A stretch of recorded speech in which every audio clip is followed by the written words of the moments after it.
Good morning, good afternoon, good evening, my brother Took Survivor. You are welcome to the program. I greet I greet all the Biafra all over the world, anywhere you are watching from. Before we start this program, you know how we do it. I always like us to listen to the wonderful prayer of our leader Mazin Nandekano. So I will beg you to stay tuned, do not go away. After this prayer, we will continue the program.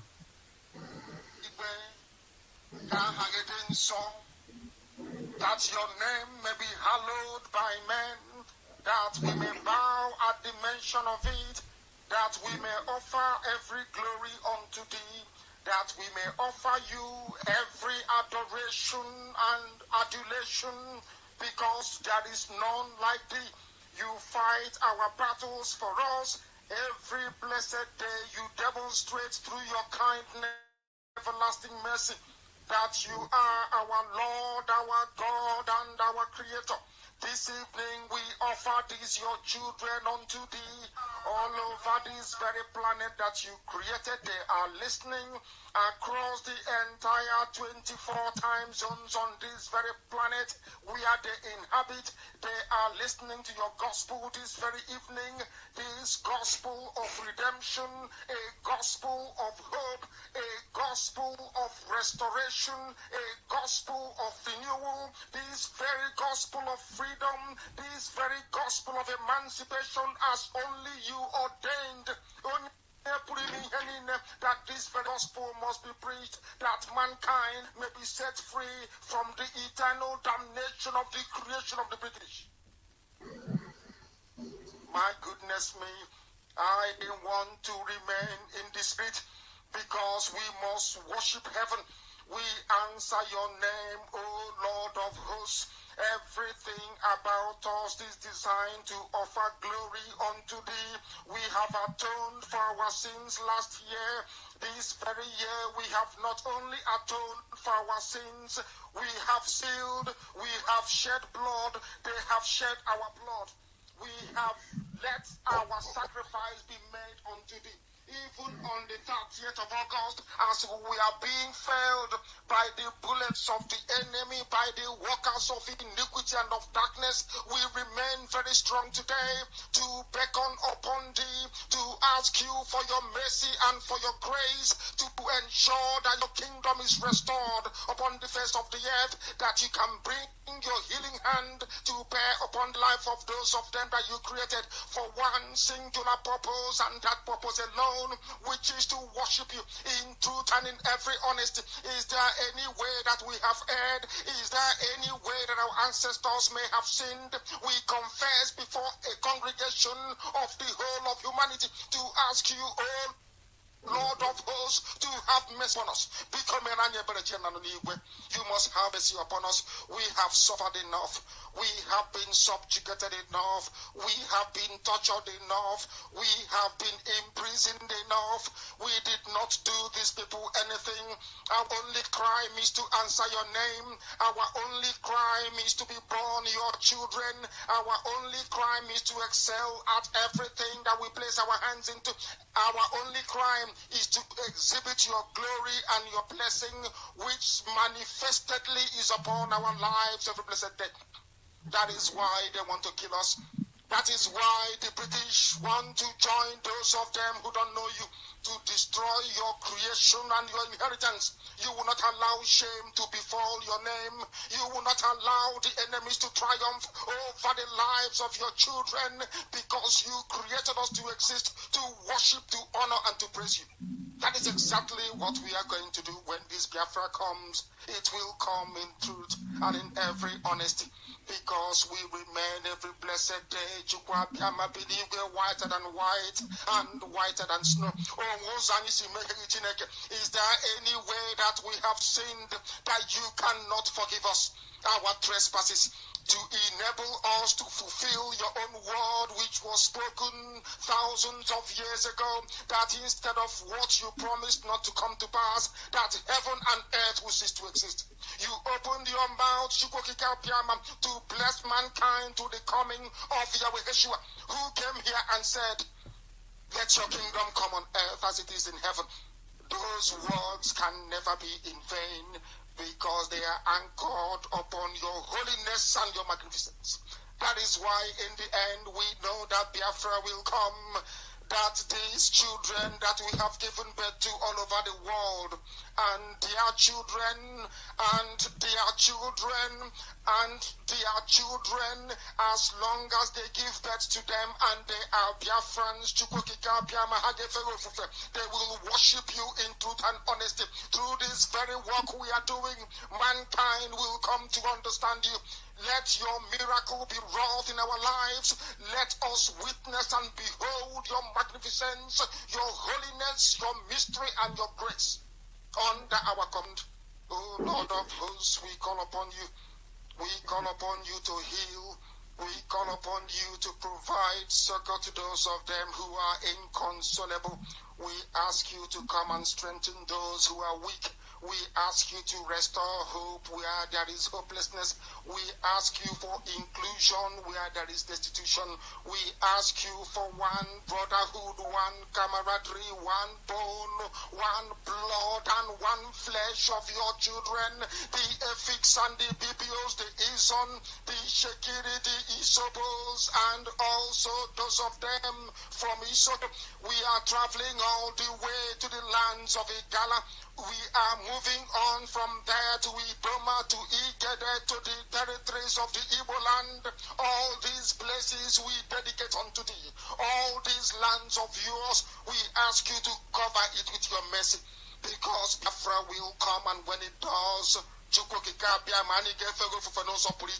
we will dance on the streets. I'm telling you, by the time that we are done, humanity will think that we are mad, we are drunk in your glory, and rightfully so, because your kingdom will come to rest upon this very earth. That very kingdom is the unadulterated, non-negotiable sovereignty of the Republic of Biafra, that your will may be fulfilled in our time. All this we pray, all this we ask for, in no other name apart from that name that belongs to you.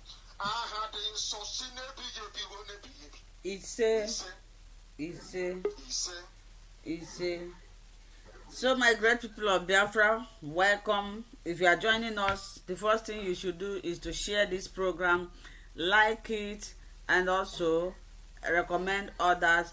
Before we start, before we kick off this program, there is one song I want to play, and this is coming from one of our Biafran brother. If you can assist him, and this is the type of song we need. A cry is titled "A Cry for Help." Just listen to it before we proceed. This is Sonny C. Gentle boy, youngest producer.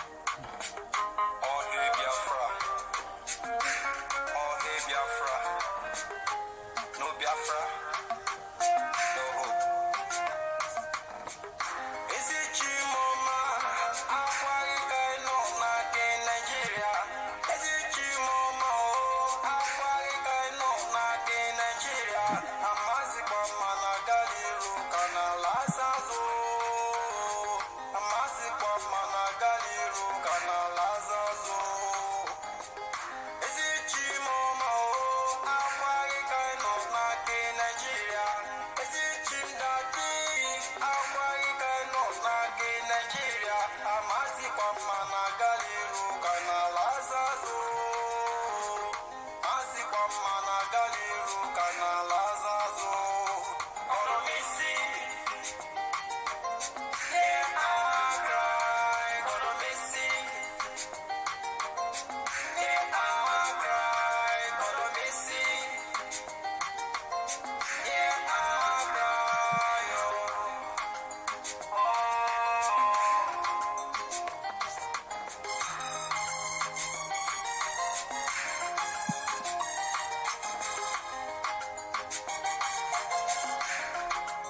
Talking about unity when they own and they can look at me. Then say me we no stop. Then say me we no stop. They still talking about unity. Biafra is our only hope. Where no frustration, no discrimination, no even assassination. Yes, he's talking about unity. Biafra is our only hope. Where no frustration, no discrimination, no even assassination. Yo, much more respect for all the people that believe in Biafra, especially Mazin and the Carlo. I give you much more respect, sir. We will make it. No matter any how the struggle be, we still reach our destination. One love. One Biafra. Yeah, it's Oshasi on the mix. Somebody is asking if this is live. Yes, this is live. The music you just listened is produced by Sonny C, and the title is Hear Our Cry. So if you like it, maybe you go and buy it. My great people of Biafra, I welcome you. Please, as you are joining us, share this program. Today, like you see in the topic, is a hard talk.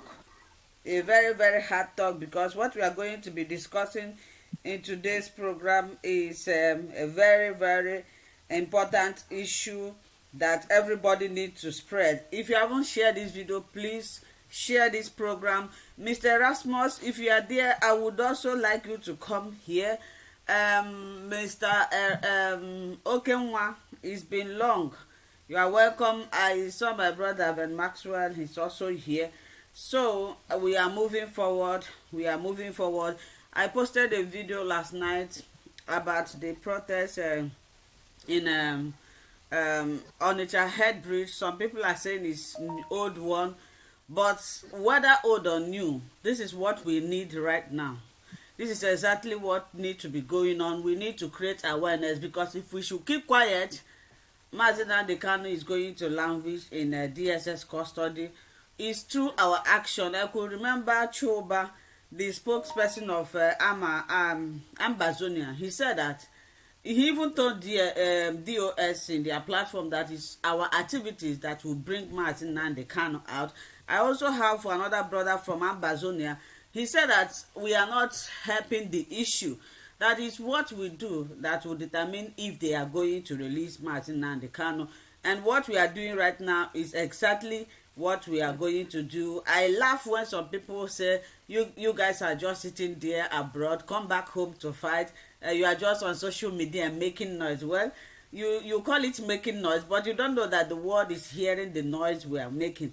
If somebody like Simon Ekpa did not emerge, somebody like me, that is nobody, at least 80 people is watching me now. These 80 people, they might share it to another 80 people. The world is hearing our voice. Believe me, if not all these people, Chuk Survivor, Mr. Ben Maxwell, that always leave what they are doing to come and sit down here. I don't know if people think we are having pleasure or we are enjoying ourselves, sitting one place, talking, no payment. Nobody is paying you. This is a selfless job. You said we are making noise. If not all these activities, believe me, Mazi Nnamdi Kanu story would have been a history. By now you will be hearing what you'll be hearing, like Ojukuna. You'll be hearing there used to be one powerful man that always speak for Igbos. He's no more. This is what you'll be hearing. They'll just dump him there. And that was exactly what they wanted to do. But because Mazi Nnamdi Kanu is a Chineke, he is doing everything with his heart, clear mind, and without looking at what he will benefit. And God, being a pure God, also sees his heart, decided to preserve him. If they should show a camera of what they did to him in Kenya, you understand that this man is not ordinary like myself and you. If it is somebody like me that passed through what Mazina the Kano passed through in Kenya, I don't think I will survive it. But because because I would say he's a righteous man, that is why God still preserve him and still preserving him. Because in the place he is, if you tell me that he is in a comfort zone, I will tell you that you are the highest liar we have on this planet. So we'll continue to do. If you think that what we are doing doesn't make sense, well, I will ask you to try. And there is mistake people make. There is this mistake. Mazin Nnamdi Kanu is as if he foresees everything that is happening today. That was why he said, Chook Survivor, Linda's TV show, even the devil himself, if you know what you can do to bring Biafra, do it. He didn't say you must carry everybody. He didn't say you must inform truth before you do what you want to do. He said, if you know what you can do to bring Biafra, if you know what you can do, stop waiting for Simon Ekpa, stop waiting for Chook Survivor, stop waiting for DOS. You as an individual, you are a human being. As long as you have hand, you have eyes, you have ears, you can do something to bring Biafra. Like the protests you see, this is their own contribution. If I know that Nigerian media wouldn't carry such news, they wouldn't want such news to go viral. They will just keep there as if they didn't see it. But if anything happens in IPOB, you see them publicizing it.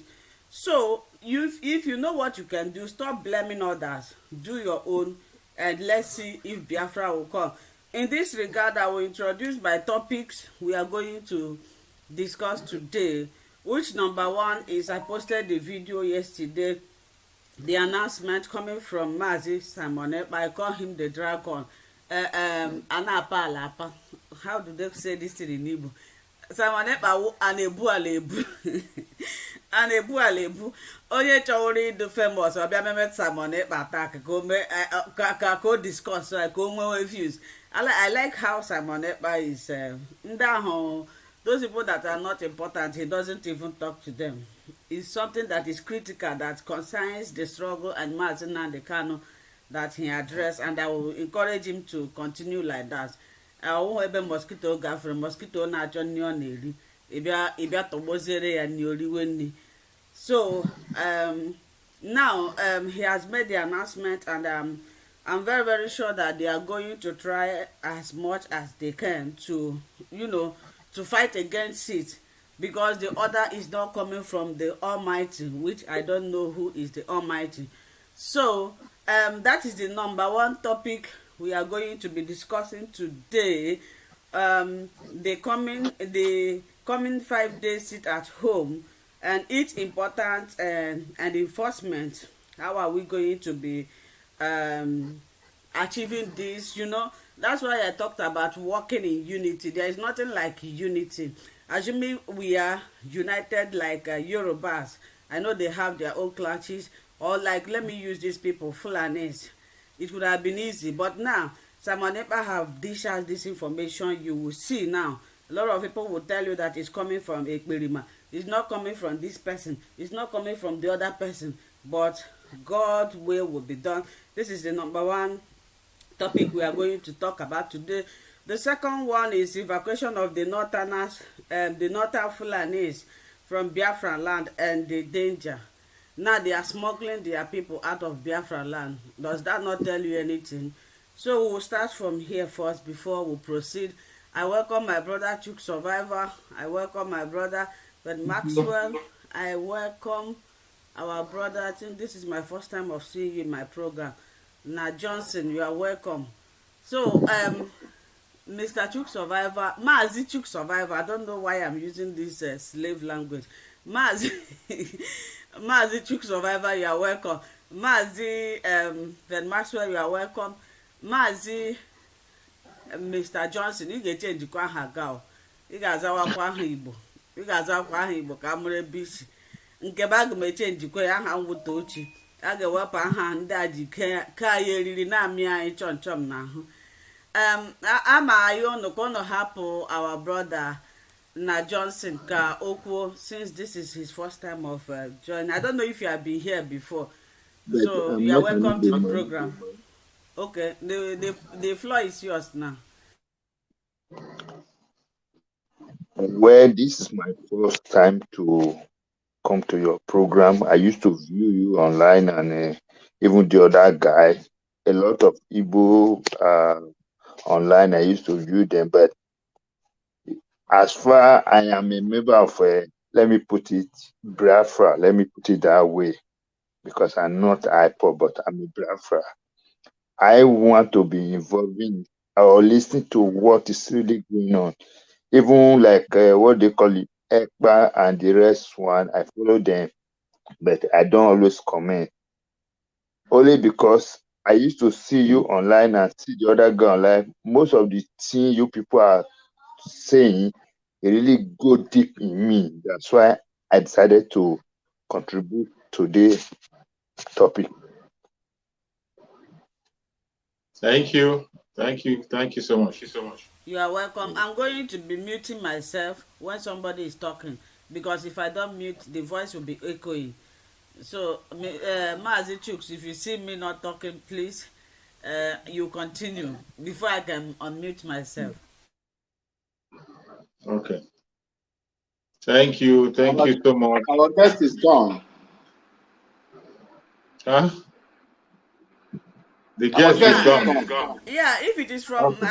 I'm not the one that remove him. Maybe his network. If it's Okay. network problem, he might come back again. Your voice is not colliding to that. I think the correction has been made also. What do you say? Can't you hear I said me? your voice is not colliding to this. Okay, it's repeating. It's repeating. I know because I muted. Yeah. Okay, Bro Maxwell, you're welcome. Thank you so much, Bro Maxwell. Happy weekend. Good to see you again today. So, thank you, sir. My brother. Thank you, sir. God bless you. Thank you. I welcome our guest, my brother from Biafran land, and we see. I really appreciate your strength and your courage to come out on stage. You see, I love the way you came out and you addressed us. I love it. Each time I see somebody coming out to address the Biafran, a Biafran coming out to address Biafra, it's so amazing. I love it. It gives me more courage. Because you see, certain times, people begin to think that Biafra is Igbo. Biafra is not just the Igbo. Igbo is not a nation in Biafra. Igbo is just one nation only in Biafra. We have so many nations in Biafra. You have the Efik nation, you have the Ijo nation, you have even the Edo nation, you have so many other nations in Biafra. Not all the Edos, there are some part of Edo with a nation in Biafra, so many of them. But sometimes when you people keep silent, you don't join in what we are saying, you don't add your opinion, even when you are following us, you are very much interested in what is happening, you know the truth and you can embrace it because you are a Biafran. You breathe it, you feel it. But when you don't speak, it will begin to give these people encouragement. It will begin to give these people a picture that it is only the Igbos that are the Biafran. It is not just the Igbos. The only reason why it seems as if it's just the Igbos is because Igbos are in the majority.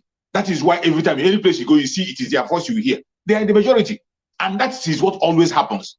Where you have the majority, even when the people who are other people are talking, you would think it is one section, but it is not only them. We have some other brothers from Oduduwa land, some other brothers from Ijo land who are broadcasting. We have some of our brothers from Edo land who are broadcasting. We have so many of them, but they are very few. If every one of us can come out and begin to add our opinion, it will be understandable to these people. They will know that this thing we are fighting for, it is not just for the Biafrans alone. It is not just for the Oduduwa people alone. It is for every indigenous person in that zoo. We are all in trouble. Every one of us is endangered species. And they're after our life. So the earlier every one of us begin to add our own opinion and make our own statement clear, the better for us. I really appreciate you and I thank you. You keep it up anytime you have anything to contribute. Anytime, even if you want to speak in your own language and talk to your own people, it is allowed. It is not compulsory that all of us must come and begin to speak grammar that we don't know. It is not compulsory that you come and begin to speak it. And you can speak your broken, you can speak your own traditional language. Even when you see us speaking Igbo here, don't be threatened. Don't be intimidated that we're speaking Igbo. You can use your own language to address people. We are all Biafrans, and there is no doubt about it. Every Biafran know themselves. We know ourselves. We know ourselves, not just by our names.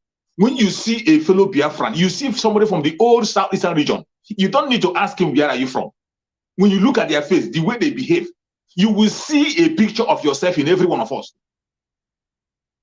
You will see, no matter how some of us deny ourselves that we are not Biafra, but when you look at that person, you will see a picture of yourself, a replica of yourself in the person. You don't find it in another place. The only people that will look alike a little bit with us is the Oduduwa people. And now you have seen Oduduwa people come out openly to declare their own thing with us. They have merged with us. The closeness and cooperation with us have extended. We are making more friends, not enemies. This is not the time to make enemies. It is time to make friends. As much friends as possible. That is what we are making. Carry everybody along.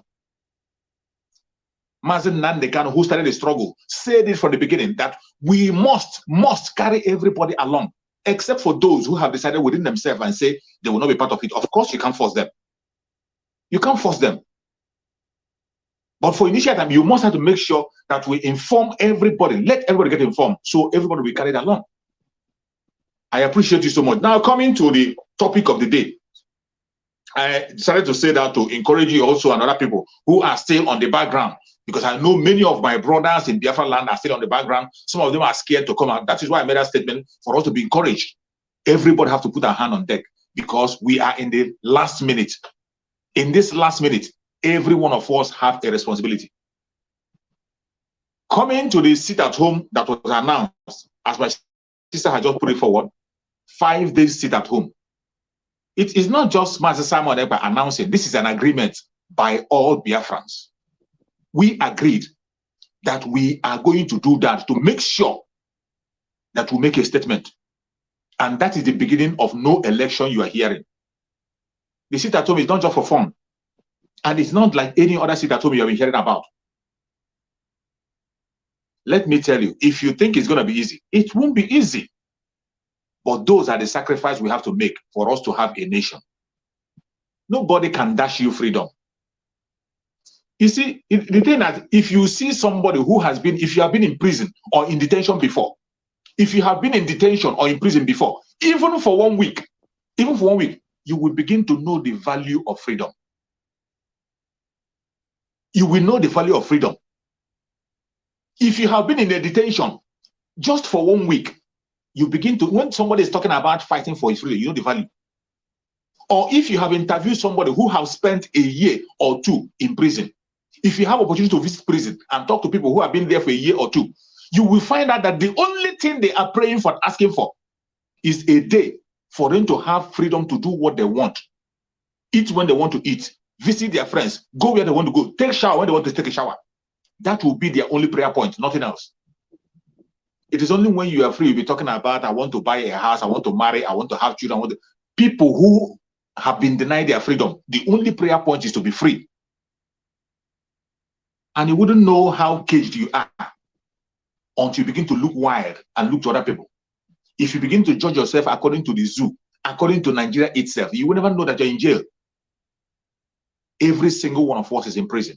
And for us to get out, we must have to do extraordinary things. And one of those extraordinary things we will do is this: sit at home. Sit at home is civil disobedience, the most legitimate way to make that move and save life.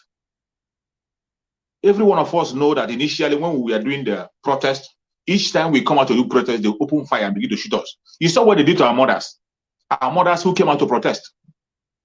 They were molested. They were beaten up. They were arrested. And that was because they were women. Just imagine if it were men. Of course, they will open fire. They have done it once. They have done it twice. They have not, and they are ready to do it again and again.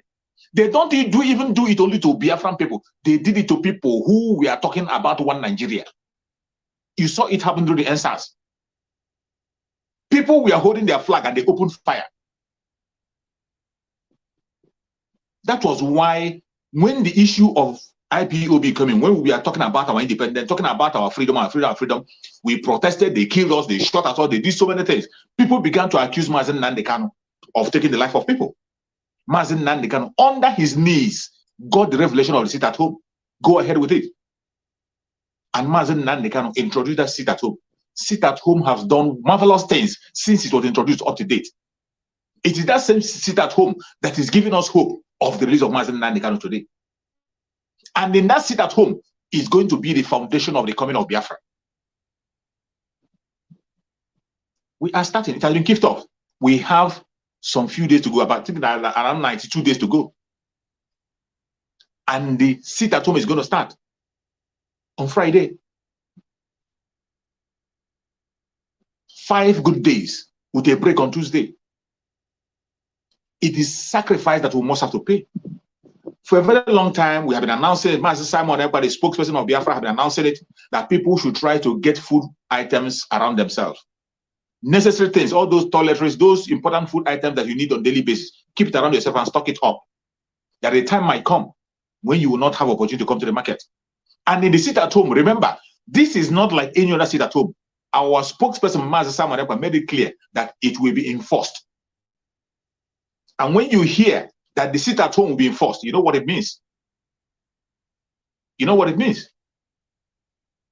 When you see the ESN on the street, you must know that something is about to happen. And of course, you know that the Janjaweed military will not be silent. Every one of us know what they do. Instead of facing the ESN, what they will do, they will face the innocent people. They will face the unarmed innocent people and begin to take their life. That is why it is very important that you must have to put yourself indoor, secure yourself and be safe. When you hear sit at home, you sit at home. It is not going to be like every other sit at home you have been hearing about. This one will be enforced. And it is a sit at home leading to the coming of Biafra. As we have been saying, no election in Biafra land, no election in Biafra land, no election. People thought it was a joke. This is not an Anambra election. This is a time where the whole world will focus on Nigeria, on the election. And since they have closed their ears and blocked their ears, they don't want to hear our cry. Neither do they want to say anything about it. We are going to force action to happen. It has kicked off. Well, it is so sad that so many of us who are Biafrans, they are not even taking the Biafran serious. They don't take us serious. But good for them. If you're not taking us serious, I pray that you'll be strong and alive to witness what will happen. But it is our responsibility in the media to make sure we get everybody informed. To make sure we get everybody informed so we prepare against what will happen when it has not happened. I'm not telling you that it's going to be easy. I'm not telling you something to be afraid. I'm not trying to scare you, but I'm telling you the reality of what is going to happen in time to come and how you are going to be safe and prepare yourself. Obedience. Follow all the autopilot platform and listen to instruction. Follow Master Simon Epa on his Twitter. Follow him on daily program. Listen to instructions. Give a support any place you can. If you are in Biafra land, the announcement has been made a long time ago. Master Simon Epa has said it. Encourage people, especially those who are in the marketplaces. Organize yourself and form a response team. You can call it a vigilante group. You can call it anything. A response group. When something happens, you respond. You can equally form it as a group in your area, in your location where you live. Gather yourself together. When you hear the cry of your brother, you run out and find out what is happening. Be ready to make sacrifice. Be ready to use your own house. Be ready to use your own house, your own apartment, your own environment, your own school to rescue people. All these informations are very important so that when it begins to happen, you won't be surprised. Because I tell you, it is not going to be easy. But at the end, Biafra will definitely come. The sit at home is something that we must have to pay attention to. That marks the beginning of the movement. It marks the beginning. Simon Ekpa, the spokesperson of Biafra, have been saying it, that in December, ending of November to December, that those who didn't believe that it's going to come will begin to believe. And I tell you, if you are seeing the things that are happening in Biafra land today, in the zoo today, and in other places, and yet you are not keen in, I wonder what you are waiting for. Maybe you're waiting until when your head is off before you agree that Biafra is here. But I tell you, it is much, much better if you can key in now, any place you are, because the Biafran train is moving very, very fast and cannot stop. I also remind you that it is not our desire that any human being should lose his or her life. Any genuine person. It doesn't matter your tribe. It doesn't matter your location. It doesn't matter your religion. It doesn't matter what you believe. As long as you're genuine, it is not our desire that anybody should lose his or his life. We are doing everything possible to make sure that collateral damage is being reduced, that every life is safe. regardless your religion, your belief, or wherever you come from, your location or whatever. Every innocent life should be saved. I pray that every one of us will be awake until we get to that promised land. My brother Maxwell, please take over. My brother, before you say something, before you continue, let me say something. Somebody in one of my video I posted, there was a question somebody asked, and like I said, this is hard talk and interaction section. You are free. There is a WhatsApp number if you don't want to show us your face. If you want to come out the way we are, you can come out. So I need our people's eyes to open. So the person have written this like 3 times, and I noticed it the last time. I don't know if it's a man or a woman. He said that you people are talking about Biafra. What are we going to gain if Biafra should come? Is it not the same thing that we are passing in Nigeria that we are going to pass? Look at how Biafrans are fighting themselves. But I'm not going to the aspect of fighting. I want to enlighten our people. My brother, Mazi Johnson, you are calling from our side, right? So now let me tell you, or anybody from Biafran land watching this program, what you seems to believe. I don't blame anybody who is in Nigeria who have not traveled out to a civilized country. Some of them thinks that what is happening there is normal. For example, they celebrate when NEPA sees light. They celebrate when NEPA restore it. They celebrate it when they are walking on the feeder road. You see people laughing. They celebrate it when they have flood and nobody is coming for their rescue. They are there laughing. You see people laughing. They celebrate when somebody have accident. Instead of them to rescue the person, you see somebody covering the person until the person dies. The only good thing they will show is to come and post it on social media. Now, the Biafra that Mazi Nnamdi Kanu wants, the type of country or nation Mazi Nnamdi Kanu wants, remember, if he's a selfish human being, he's not supposed to be fighting for Biafra. One, he is rich. He was born a prince. He lives in a civilized country. His children are here. I don't think any of his generation will suffer. But because he came here, some of our politicians, they come here, they see how developed this place is. Some of them will come here to go to school after being educated, instead of them to go to their country to develop, to practice what they have learned, but they wouldn't do it. Anytime you see Onyocha, I'm going to use this one. If you are Onyocha na Alabai, ha bịara izu ori. Either na ha bịara izu ori or na ha bịara ha mụta ha ewere gaa be ha. So the type of country Mazi Nnamdi Kanu wants is one where the poor ones, he's fighting for the poorest of the poor. He is not fighting for rich people who can provide 3 square or 4 square meals a day. Mazi Nnamdi Kanu is fighting for the poorest of the poor. Mazi Nnamdi Kanu values the life of people. For example, the country I am now, if you are not working, the government supports you. Even if you are working and you are not earning much money, government supports you. If you have accident, whether you are working or not, the government treats you. They value human lives. They value human life. They support you. They see to your affair. There is constant life, good healthcare, fertility, good education, good food. This is what Mazi Nnamdi Kanu is fighting for. The person that asked me that question, I believe you are here. Our people's life, if you can do this, if you can sit at home, you are fighting for your future and your generation futures. Because how will you think, look at how Nigeria is right now. Okay, now every country in the world is suffering inflation, but other countries, they are supporting their citizens. They are supporting them. What support have you gotten from Nigeria? Okay, look at the other day, just because of a statement a boy made, he was arrested, he was beaten. Is it the country you have? Nigeria claims to be practicing democracy. Is Nigeria truly practicing democracy to you? So Mazi Nnamdi Kanu wants a better life, at least the aspect of life. Here, if what do you call it? If a cat, pussycat, dog have accident, you will see ambulance will come and rescue the cat, take them to hospital, treat them. If human being collapse on the way, they wouldn't even touch, they wouldn't even discuss. The next thing is the person beside you will call ambulance to carry, not recording the person, and the person dies. I know some of them are afraid of picking the person, maybe because of the hospital bill, or because maybe if the person dies, they will say you are the one. But in a civilized country, you should be one another keepers. You watch over others. The government take care of the citizens, because that is why he is there. The citizens perform their duty. When you go contrary to the law, you face it. Not when you fail the law. Nigeria have law, but they don't keep it.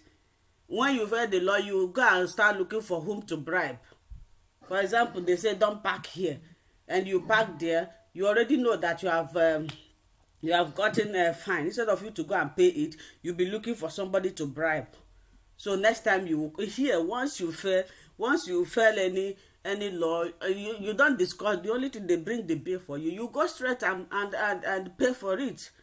So now, you that is asking me what are you going to benefit if Biafra comes, is your health, your life, your social being not important to you? Do you think that the NEPA will seize light and the next minute they will bring it? Maybe you want to cook, you want to wash your clothes with a washing machine. Immediately you on your washing machine, NEPA will seize light, and when you want to go out, they will bring it. You say, okay, let me go. Before you go, they will be playing with your life. Is that the type of life you want? So with this, I will allow my brother Van Maxwell to speak. There is a WhatsApp number. If you want to call to contribute, is there. If you want StreamYard, if you want us to see your face, you come. Even if you don't want us to see your face, you can mute your face and speak with us. Mr. Mazi Van Maxwell, because Anyone, good afternoon, my sister. Good afternoon, brother Choots. Welcome. I don't know how I owe you people two cows. Ghana cows, no be full any cows. Christmas erutena nke m etogokwa nke m gwa gị na mmeri na Disemba otona ichetana m ihe sef otona. There are cows in the village. There are Biko cows. achọkwa m ịta ya, achọghị m ịta nke ndị Hausa, enwere ike ịtacha nke ndị Hausa, mpụta ebe a na-akọ ihe na-agba ka moto. Don't worry, sister. It is well. I salute all Biafrans, both in the hinterland and in the riverine areas, even those in the lower Benue and the Kogi state. May God continue to bless all of you, and I'm happy to be with you, your own cousin. May God bless you and protect you all. It is well. I would like to give my position now to my brother that is here for the first time. I don't know which part of Biafra land he comes from, but I would like to, use few minutes to introduce myself to him so that he will know my position and the happiness in me seeing him here today. My mom is from Abia State, and my father is from upper eastern part of Ghana, what we call Boku or Bolgatanga. That is where my father, and we are from the tribe of the Kusase people. So, and if you look at me, I am not a full-blooded Biafran. Just like part of me is from that holy land, and that is why I come out here to deliberate with my cousins, my fathers, my mothers, my aunties, uncles, wherever they are in Biafra land, and share in their burden as well. So that is why you see me here coming out, jumping from one Biafran piloted platforms, talking the way where I can defend, I defend. Where I will condemn, I condemn. So my brother, I don't know your name because I cannot read what is here. Thank you for coming. And I encourage other people to come. But permit me to say this. I served in the Nigerian army for 18 years. Whether you are Ibibio, whether you are Efik, whether you are Kalabari, whether you are Urobo, whether you are from Ukwane, whether you are Ejo, whether you are from Oron, Ikwere, wherever you want to, you can come from. But they will treat you just like they treat your cousins, the Igbo-speaking Biafrans in the north. I witnessed that myself. I commanded troops and I commanded company as well in most of the peacekeeping operations and enforcements that I went to. I took part in. You see, so do not look at yourself as someone who is indifferent here. You are part of. Look, those in the riverine areas and those in the hinterland are like eyes and the nose. Once it begins to happen to the nose, the eye will be affected. And let me also tell you, I'm not proud of this. But the reason why I have issues with our brother from the riverine area, because if you look at the history of Biafra, it wasn't the Igbo-speaking Biafrans that brought it. No, it wasn't that. It was an Ijaw man, as history has it, that named it Biafra. The Igbo people, Igbo-speaking Biafrans, irrespective of their population at that time, did not argue to it. They accepted it. And for me to see these people from the hinterland doing what our brothers in the riverine area should have been doing for quite some time now, it bleeds my heart. Thank you so much. And I pray that as you come in here, you will continue to come, you will continue to talk, so that we will be free from these oppressors.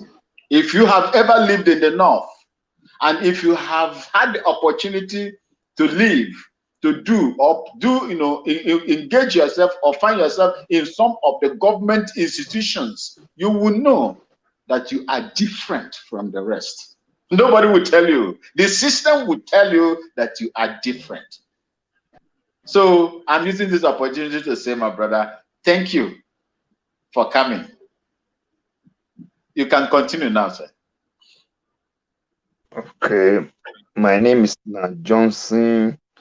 Well, I don't really put my full name because if I put my full name, people will know where I'm from. I don't really want people to know where I'm from. But I'm from Idu. I'm part of Idu. Those that wear two wrapper, those women that tie two wrapper, if I introduce that, you will know where I come from, where I came from. For me, I really like the way things are going now because things were really going bad the way I don't want. But now I can see that the Biafra is coming. Because if you look what people are saying now or what people are doing, like our brother Ekpa and all the rest Igbos, even they are not Igbo, Yoruba, or let me just say Southeast and other part of Western region, we know what we are looking for. But the problem we have is we don't have unity. I have been in the north. I know what is happening in the north. If one answer man say yes, the whole of them will say yes. If one say no, the whole of them will say no. But with this Satan, I don't know what is wrong with us. I'll be contributing to this Biafra of 18, this of 18, but I don't want to come out. I don't want to say this is what I'm doing. But the problem is unity is what I want us to preach first. If we are united, we must get what we want. Not one day this one we say I know we have our own difficulty. We have our own difficulty. The problem is everybody, as far as you are from South, let us unite first. That unity will make us to be strong. You see what the Northerners are doing to their people now. They are moving them from the east, sending them. Where are the Southern? Are we moving to the back to our side? No, we are not doing that. Nobody is even doing that. But the time they will start killing us, we will start shouting. Why can't we start moving back home now and see what we are going to do to really, okay, like this sister told they want to do all that kind of a thing. I know how much I have contributed. I don't want to tell you the channel I'm contributing to that sister too, but the unity, that's what is pissing me off. We are not united. My brother, before you continue, what you are saying about unity is my brother Chooks will throw more light after I finish saying my own. This unity of a thing, Mazina, they kind of started it long time ago. Up to this moment, nothing has been achieved. Are we going to continue? There is this adage. They said you can force a horse to the river, but you can't force the horse to drink water. Are we going to continue waiting for people who don't want to repent? Where are you going to start from? This one is not, if it is only the southern eastern politician, it would have been easy. But this one, I don't know. We are not going to wait for them. We are not going to continue to wait for them. We have been waiting. Mazin and the kind of preacher about it. Even when Simon Ekpa started, there was a time he gave offer for unity. Nobody was there. Are we going to continue sleep waiting for them till when? Till Peter B wins again? We enter another eight years slavery. My brother, I understand. I've been saying that long time ago, but it's not working. So we need to move forward. Like my brother Chooks always says, he said, if you are not ready, you sleep. Maybe when we get to Biafra, you wake up in Biafra land, we'll wake you up. But my own, I said, if anybody that is sleeping in Nigeria, when Biafra comes, you don't need to wake the person. Let the person continue sleeping. When he or she wakes up, he will decide where to join. So if you are talking about unity, even if you talk about it from from now to next year, it's very difficult. Igbos, we Biafrans, we are the difficult human being I have ever seen in this planet. It's very, very difficult, except if God in his infinite mercy can intervene. But if you want us to abandon the way forward now, start preaching unity, I don't see it happening because people are not ready. Some people have taken the stone in their hearts. Imagine somebody opening mouth saying that a fellow Biafran who is supposed to be your brother will die in a car accident. So is this the type of person you want to make? Unless the peace you want them to you preach now is to kill all those that they consider their enemy. When you kill them, maybe they will not even be satisfied. To kill Mazina and the candidate, that is when they will have peace. So what you are saying is true. I was preaching about it before, but right now we need focus, concentration, and the way forward. And I believe God will help us. Say Amen. Amen. Thank you, my sister. Thank you, my My sister. brother, Maxwell, you were raising your hand up. Yes. What I wanted to tell my brother Johnson is this. Something must make people to believe that they need freedom. Something. Mazen Nnamdi Kanu said, he says, something will cause you to begin to think the other way. Look at what is happening around us. Let's look at the riverine area. You own a cashew tree in your compound. And this cashew tree, all along, the house is not fenced. All along this cashew tree is bearing fruits and they are falling down. Before you come out, people have taken it from you. In fact, when they take it all, instead of them to even sweep the place, they defecate on the same place. And when we wake up in the morning, you come out, they have taken everything. A time comes when you are now asking them, please, when you take, reserve some for me and my family. And it seems that they are not even listening. How are you going to continue with such system? the system that maligns you, the system that make you inferior to the rest of them. This is where I have angry. This is where I am so angry about what is going on in that area.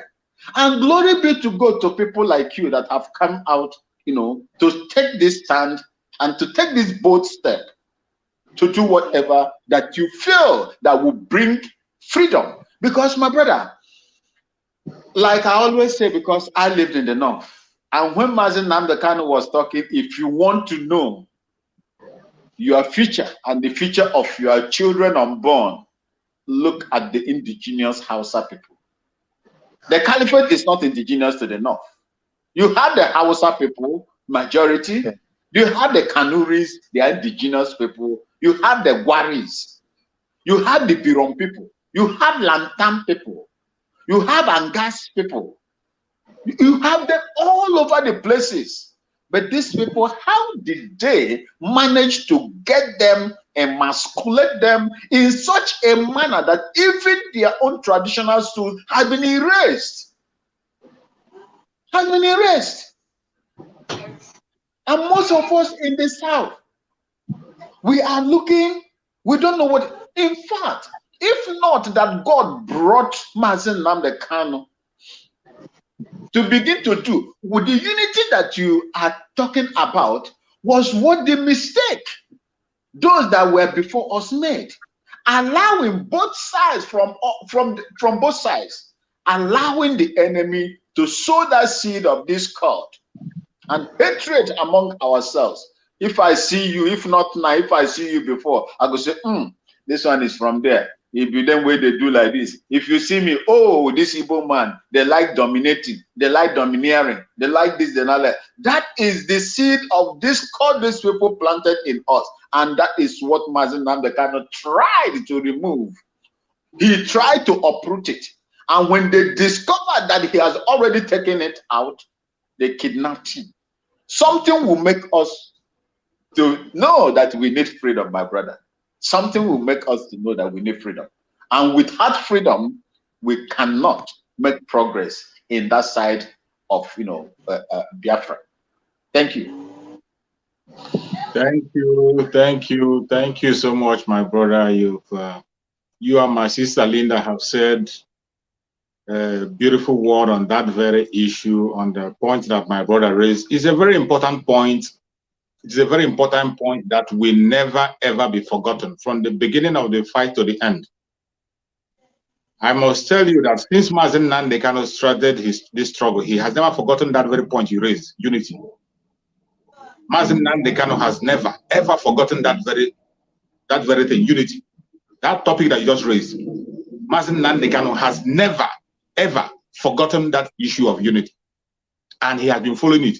And I can tell you that even Mazen Simon Epa today, who Mazen Namdekano have anointed, is still pursuing that same thing. As we are marching into Biafra land, we are going head on with the unity of Biafran people. The unity has been preached. And I can tell you, I can bet it. You see, sometimes I don't like us to be speaking the language of the Janjaweed. That's one thing you have to know. In every 12, there must be a Judas. If you can have one Judas among 12 disciples, in 1,000 disciples, how many Judas do you think you can have?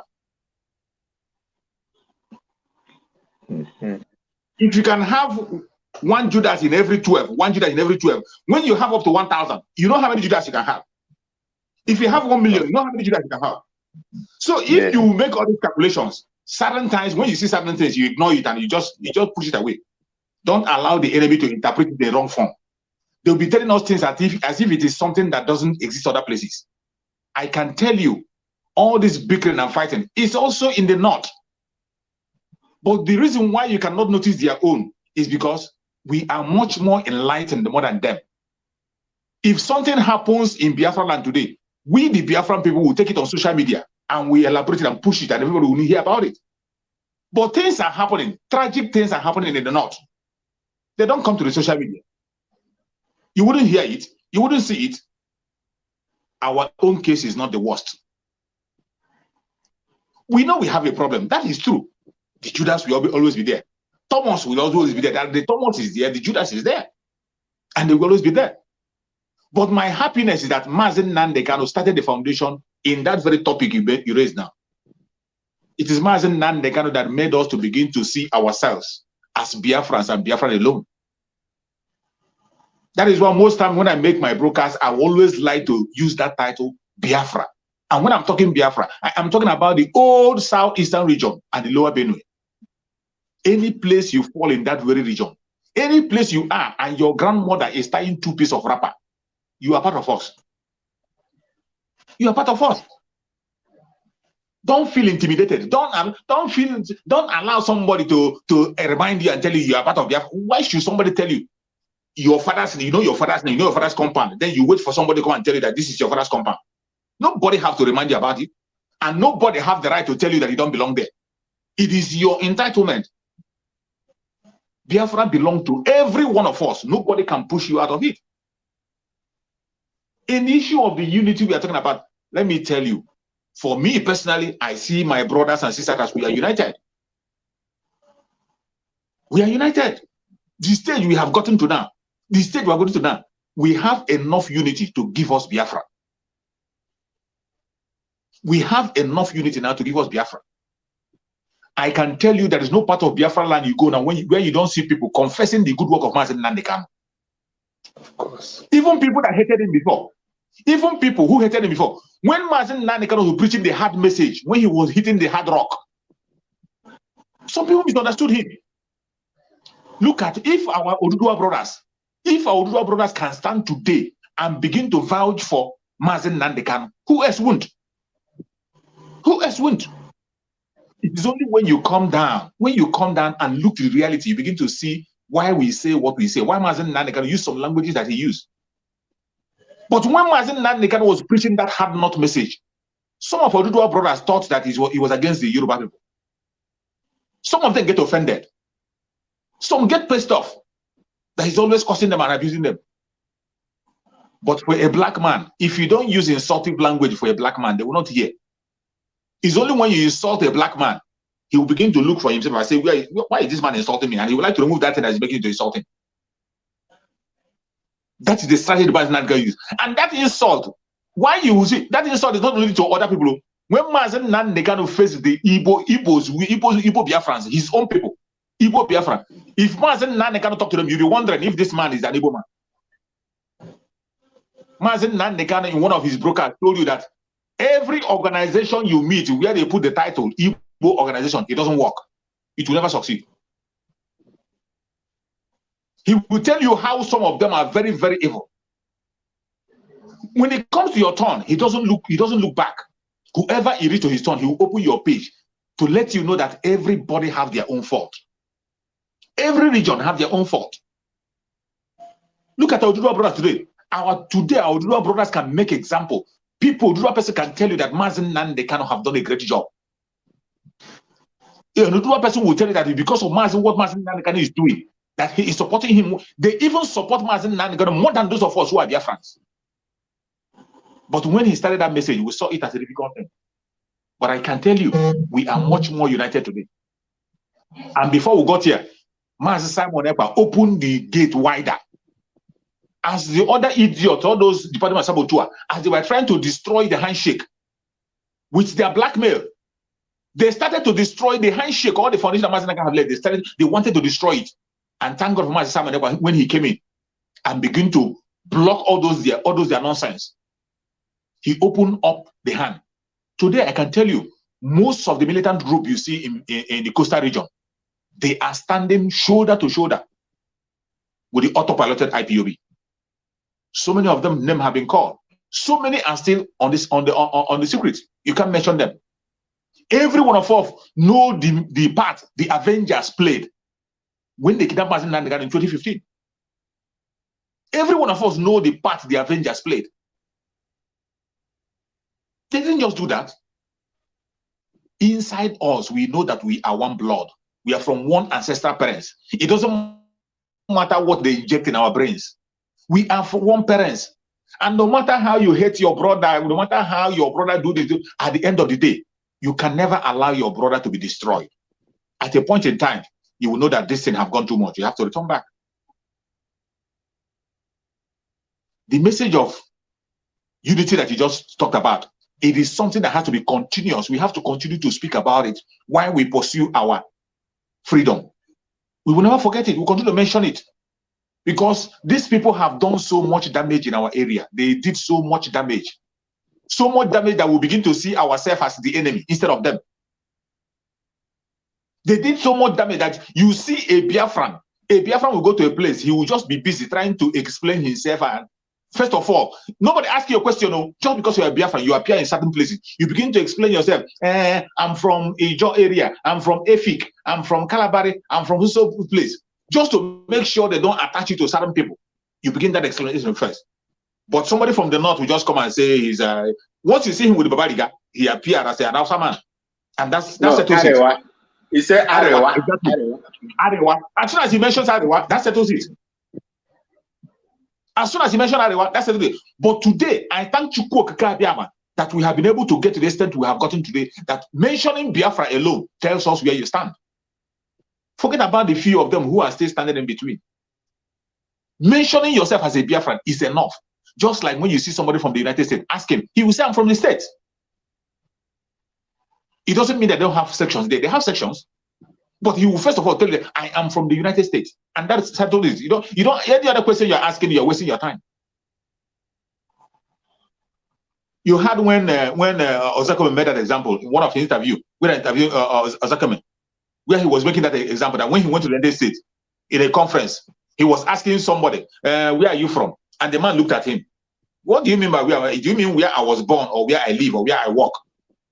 Because such a thing doesn't exist. But this is something that the caliphate have introduced mainly in the southern part of Nigeria. They introduced that thing mainly in the southeast, the old southeastern region. They introduced it. That when you go to a place, you first of all begin to make people know that this person is not your brother. This person is not your brother. This person, you don't belong to him. You and him, he doesn't belong. You and him are not, just to make yourself relevant. That is what they succeeded in doing. But I thank Chukwu Okike Abiyama that at this stage that we are now, I can tell you up to 70% of people in old southern region have been redeemed. Up to 70% have gotten that awareness. The remaining 30%, as we proceed in getting into Biafra, they will begin to come back with their senses.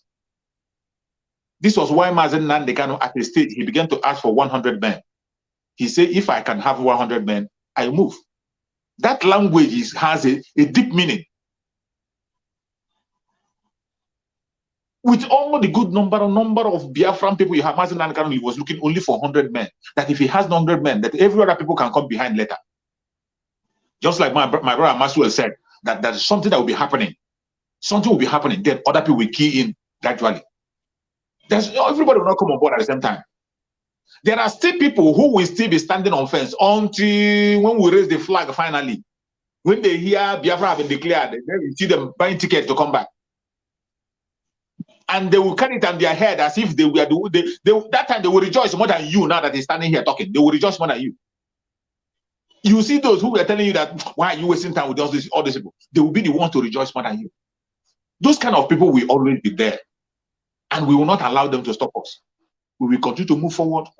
While we open the door, the gate is open for the handshake. The gate is open. Just like I said when I was making my opening speech, I said it. This is the time for us to make more friends, not enemies. This is time for us to make more friends. But for those of them who have declared themselves enemy to us, we have to be aware. For me, I'm not ready to eat with the devil with the long spoon. Some people will say, I'll eat the devil with the long spoon. I'm not ready to eat with the devil, let alone using the long spoon. No. I will not eat with the devil at all, let alone talking about the long spoon. I will not be there.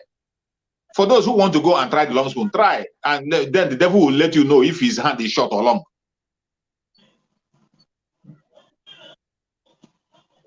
We must have to continue to fight our battle and continue to move until we get to Biafra land. And I must tell you, my brother, things are changing. It is no longer business as usual. Today, many armed groups in Biafra land today have joined together in the economy of Biafra.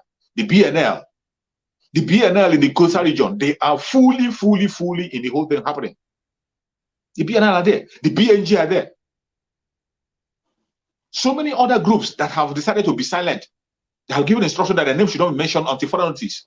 They're still there. So many countries have come on board to support Biafra. All they are waiting is for us to take action. Because they can't just fall into it. When it begins to happen, you will see them begin to issue statements. And only then and then you begin to realize that this struggle has gone very, very far. Mazen Nnamdi Kanu laid a very solid foundation. And while Chukwu Okike was taking him away, somebody was there, anointed by Mazen Nnamdi Kanu. And Mazen Nnamdi Kanu saw what was coming. He drew that man closer. He drew Mazen Simon Ekpa closer. There are so many things that Mazen Simon Ekpa know that these people who are claiming to be with Mazen Nnamdi Kanu for 30 years, they don't know it. So many secret meetings that Mazen Nnamdi Kanu attended with Simon Ekpa. All these people today who are saying, I was there when the IPOB was introduced. I fought civil war with Mazen Nnamdi Kanu. I did it. So many of them, they were not there.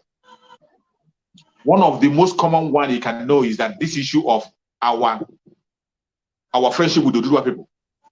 When that friendship, when that handshake was ignited, none of those criminals was there. But he told our Oduduwa brother confessing about it. The spokesperson of Isundi Igboho said it, that they had 4 meetings with Mazen Nnamdi Kanu, and in that meeting, the only man that was mentioned that was aware is Mazen Simon Ekpa. None of those clowns was there. Because, as you know, there will always be a Judas. All you have to do is that when you see them, you stay away from them and be careful. Because every one of us know how Judas ends. The end of a Judas is always in their hand. You don't even need to walk. That is why most times you ignore them. You see how Judas ended.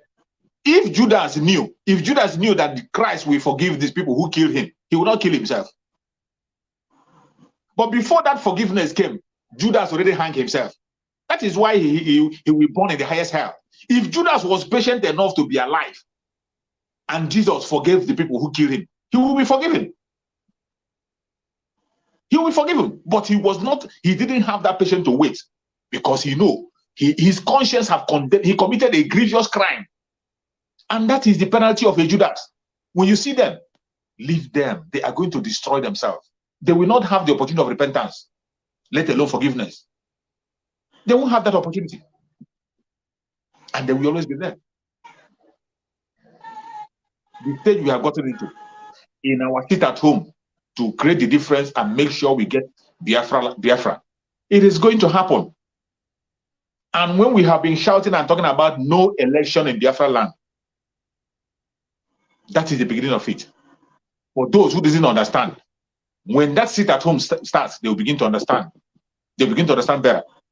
We have been preparing for this very moment. It is not going to be easy. I appreciate you, my brother, for the effort you've been giving support for the people who are not been there, the support you've been giving people for the seat at home. I appreciate that. So many people are doing marvelously. There are so many people who are doing great things that don't come online. You wouldn't even hear. You wouldn't even know that they're there. So many people are beginning their support secretly. Anything you can do, those who are watching us in the comment section, anything you can do to support anybody in that zoological republic in this time of coming of seat at home, any support you can do, try to do it. And one of the most important support you can do to them is what? Information. Information. That is why each time you come on a platform where we are sending information, you like and share. Like the program and share to as many people as you can. Like the program and share to many people as you can. We are fighting a battle.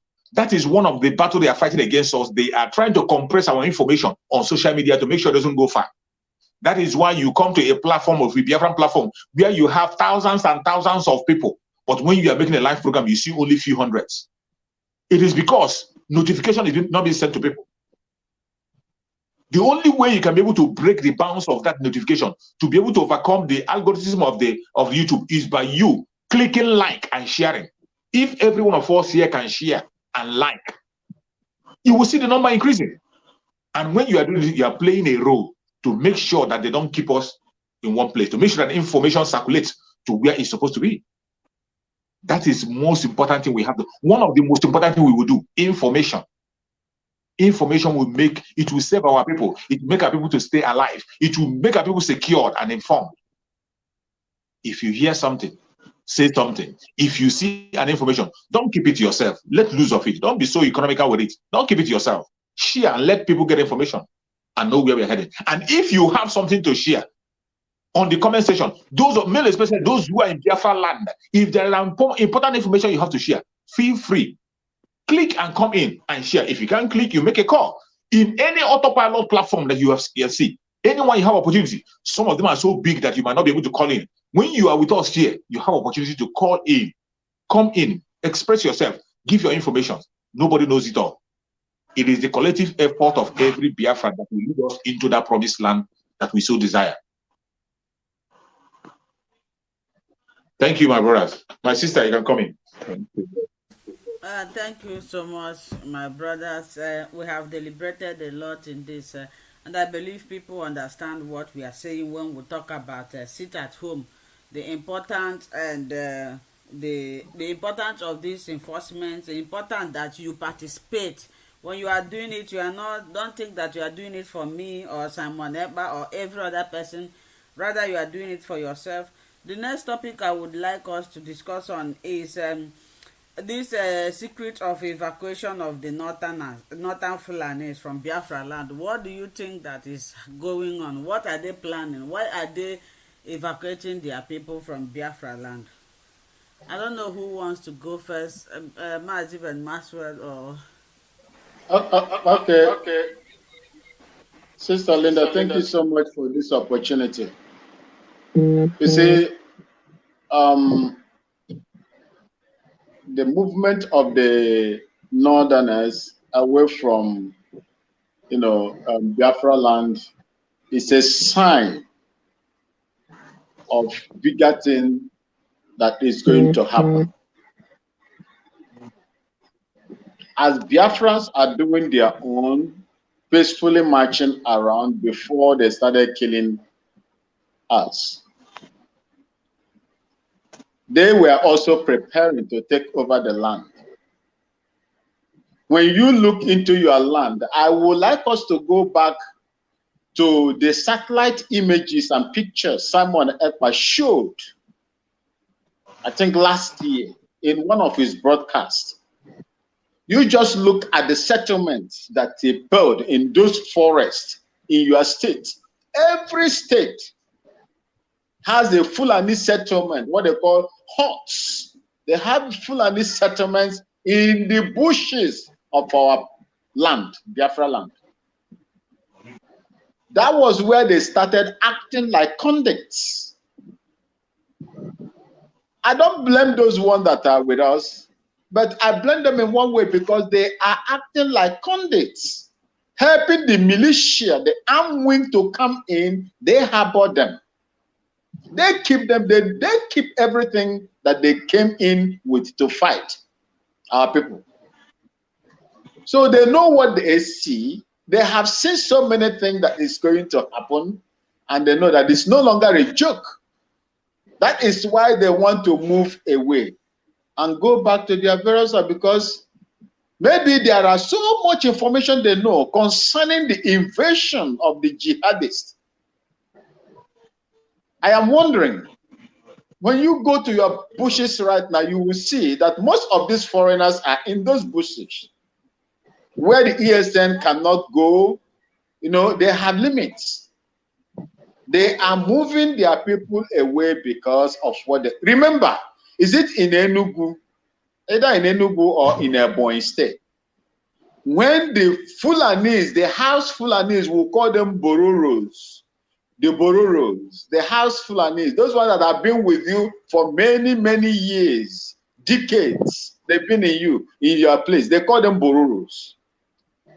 There comes a time when they move away from a particular community in Biafra land, either Ebonyi or Enugu State. Immediately they left, these people strike. Who gave them the information? How did they got to know that their people, have left the place before they strike? And when they strike, they raise havoc on the Biafran people. That is how they operate. Now they are moving away. They have seen it that the Biafrans of this period are no longer joking. They cannot contain it. And that is why they are now leaving the play, because nobody is sure of what is going to happen, whether the election, those of them that are shouting election, election, election, be prayerful that you will have January or February, to conduct the election. A country before you can think of conducting an election. So my problem now is those our people that call themselves the Northern Igbos, that have seen no reason to come back home after looking at what is happening today. It is going to repeat. History has a way of repeating itself. They have seen so many things. What Obodo Amelafia said is what they are planning, and they are going to implement it the way they want it. But the only thing is that may we never allow them to catch us unaware. This is what I have to sound to all Biafrans today. May we not allow them to catch us unawares. It is very, very difficult to defend your land when the enemy is already in your midst. It's difficult. It is very, very difficult. Militarily, it is difficult. If you allow your enemy to enter into your land, take his defensive measures to chase him out, you need extra force to chase him out. So our people must watch out. There is something these people have seen that they are making them to move away the way they are moving away. I saw that picture. I say, oh, hallelujah. But in that hallelujah, please be rest assured that it is going to be disastrous. Nobody knows what they are planning. You know the kind of people that you are dealing with in that country. These are people that will not let you go without a fight. And I believe that they are gradually calling their people back. They do their thing in secrecy. Everything an Arewa does or a caliphate does, they do it in secret. They have solid secrets among them, and which you will never hear about. But we, our people, I don't know, they are going. So that is to show us that there is something that is going to happen in Biafra land or in the Zoological Republic as a whole. Thank you. May God bless you. You're welcome, my brother. My brother Chunks, you can pick it from there. Yeah, before I speak, I don't know whether if brother Maxwell Johnson, you know what we are talking about the exit of the Fulanese from Biafra land. What do you think about that? Yeah, I watched it a few days ago. I was wondering why these people are moving away from Biafra. Sometimes they used to even beg, oh, we want to stay, we want to be friends, we want to do. Why are they moving at this time now? That means they have something in their mind. They know they have something they want to do. Because when they are there, they cannot do anything that will harm their people. They know that maybe the women, the men, or the children, if they are there, they attack the Igbos or attack any community. Maybe the community will retaliate. At the end of the day, we affect them. Now they are moving them back home so that they will have that opportunity to strike. That is my own concern. The only time we tell our people is that they have to be vigilant. They don't need to fold their hand. They don't need to be clapping, oh, these people they are leaving us. They are going now because we are attacking. No, they have to be careful. They have to make sure that if they can have vigilante or whatsoever, or they can have secret people that will be going around checking what is going on, if they can do that, fine. Just to secure the community. You can see what happened a few times ago when they were killing people from, I forget the name of that community, when people were running away. You see, that's how they do their thing. The Northerner, they have things in common. They can keep secret. Nobody know what they are going to do until it happens. Before, oh, this is what they want to do. The only thing I would just advise our people is that they have to be vigilant and No, they don't need to fold their hand. Whatever they can do, they should do it. That's all. That's the only advice I can advise them. Thank you, my Thank you. brother. Thank you. That was a good one. That was a very good advice. It's something that is now open to everybody now. We can now see. For those who did not believe initially that something is about to happen, I think maybe they will begin to believe. The exodus of the Fulani people from the Biafra land back to their place is not just ordinary. It's not ordinary. And this is a December period. They are not Christians, say they are going for their Christmas. They are not going for Christmas.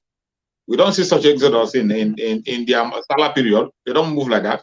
The way you can see that kind of a movement now, you're supposed to see the Southerners moving down south, not the other way around, because we are heading to Christmas.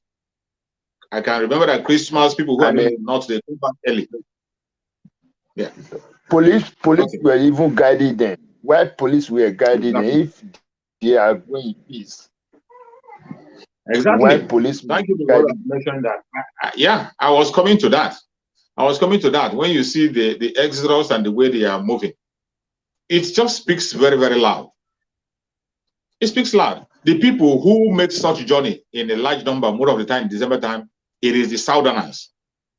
They move from the north to south. And each time we make that travel, you can never see any police escort the way you saw in their own movement.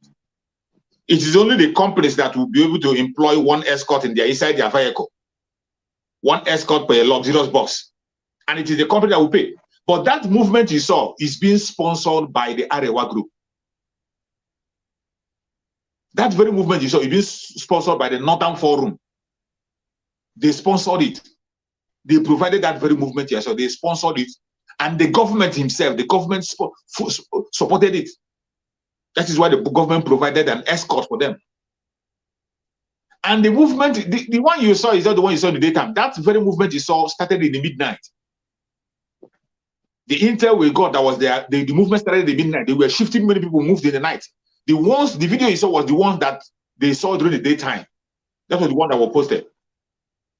So the movement you are seeing is not just a small thing. And I believe anybody in Biafra land today that still values his or her life will stay awake. I have always said it, this is not the time to sleep. It's not the time to play around. It's not a time of peace, it's a time of war. Everything that we need to know about the time that we are in has been said for a very long time. Mazin Nan, they kind of started shouting about it. People called him a warmonger. People called him a blackmailer, a propagandist. At the stage, Mazin Nan wasn't talking anymore. The people who were now carrying the information now, we are the people in the zoo themselves. Obadiah Melafia gave his own revelation. Obadiah Melafia said it that in 2022 that they are ready to unleash war. Obadiah Melafia made it. After Obadiah revealed that information, that was why they tried to kill him. And they succeeded and they killed Obadiah Melafia. May his soul rest in peace. Today he's no more. As if that was not enough, a general in the army, General Danjuma, one of the criminals that have made that very country the way it is, one of the criminals, a former chief of army staff, General Danjuma, came out to say that the government is colluding with the Fulani terrorists to commit genocide and to take away lands of the indigenous people. And the general came out and called people to stand up and fight. That you should not, the man said it openly, a former general said it, that if you are waiting for the police and the army of Nigeria to protect you, they will kill all of you. This is a former general in the army, who has an oil well. He has enjoyed all the wealth that Nigeria can give to him. And still enjoying all the wealth. If such a man can come out and make such confession, you will know that it's not a child's play. There are so many information that the general will have that even a governor will not have. Because once a general is always a general. As a general in the army, he has people in the field. He has people in the military. When you see such people speaking, you don't take it for a joke. He has made that statement first, twice, thrice, and still stand on it. That every region should stand up and defend themselves. That the time has come. That the Fulanis will stop at nothing to commit genocide and take over land. And he made it clear that the government, the military and the police are colluding with these people to make sure they commit genocide and take land of people. And he made a call that every region to protect themselves. A general in the army, retired, General Juma, everybody knows him in Nigeria. He's not. He's one of the person they call their statesman. But before he made that statement, remember, Mazen Nanekan had been warning, and Mazen Nanekan went ahead to give us the ESN, gave us the Eastern Security Network to protect us, because already our supreme leader knew that the Nigerian army and police are compromised. The only duty they have is to kill innocent people. Every time it's just to fight against innocent people. Every time you see them opening fire against common protests of Yahoo boys, they are opening fire. You want to go arrest protesters, you open fire. You want to go arrest people you call Yahoo boy. People you are calling Yahoo boy, the main Yahoo people are in Asorok, protected by the police. The main Yahoo people, who the whole world know that they commit, and they don't even hide it. They will still come to their national television and then announce to us that this man stole so amount of money, and say that man that stole money have military police protecting him, have military army protecting him. It doesn't matter. But when they see a young boy in the street who bought a new iPhone with a small Toyota Corolla to help his life, they'll begin to chase him around. The next thing, they will open fire on him. And people feel it's okay. They think it's okay. The exodus you are seeing, it is for those people who didn't believe before. After you see that movement, you begin to believe. And that thing again, that movement you saw, it is a wake-up call for every Southerner in the North. Every Southerner in the North, more especially the Biafran people in the North. We cannot stop what we are doing because of you. We cannot stop fighting for our freedom because of your cheap hotel and your bakery you have in the North. We cannot stop fighting for our freedom because you are a landlord in the North. It can never happen. Since you value money more than your life, the only advice we will give you, wherever you are, begin to gather yourself together and form a defense force. At least put up a fight before you die.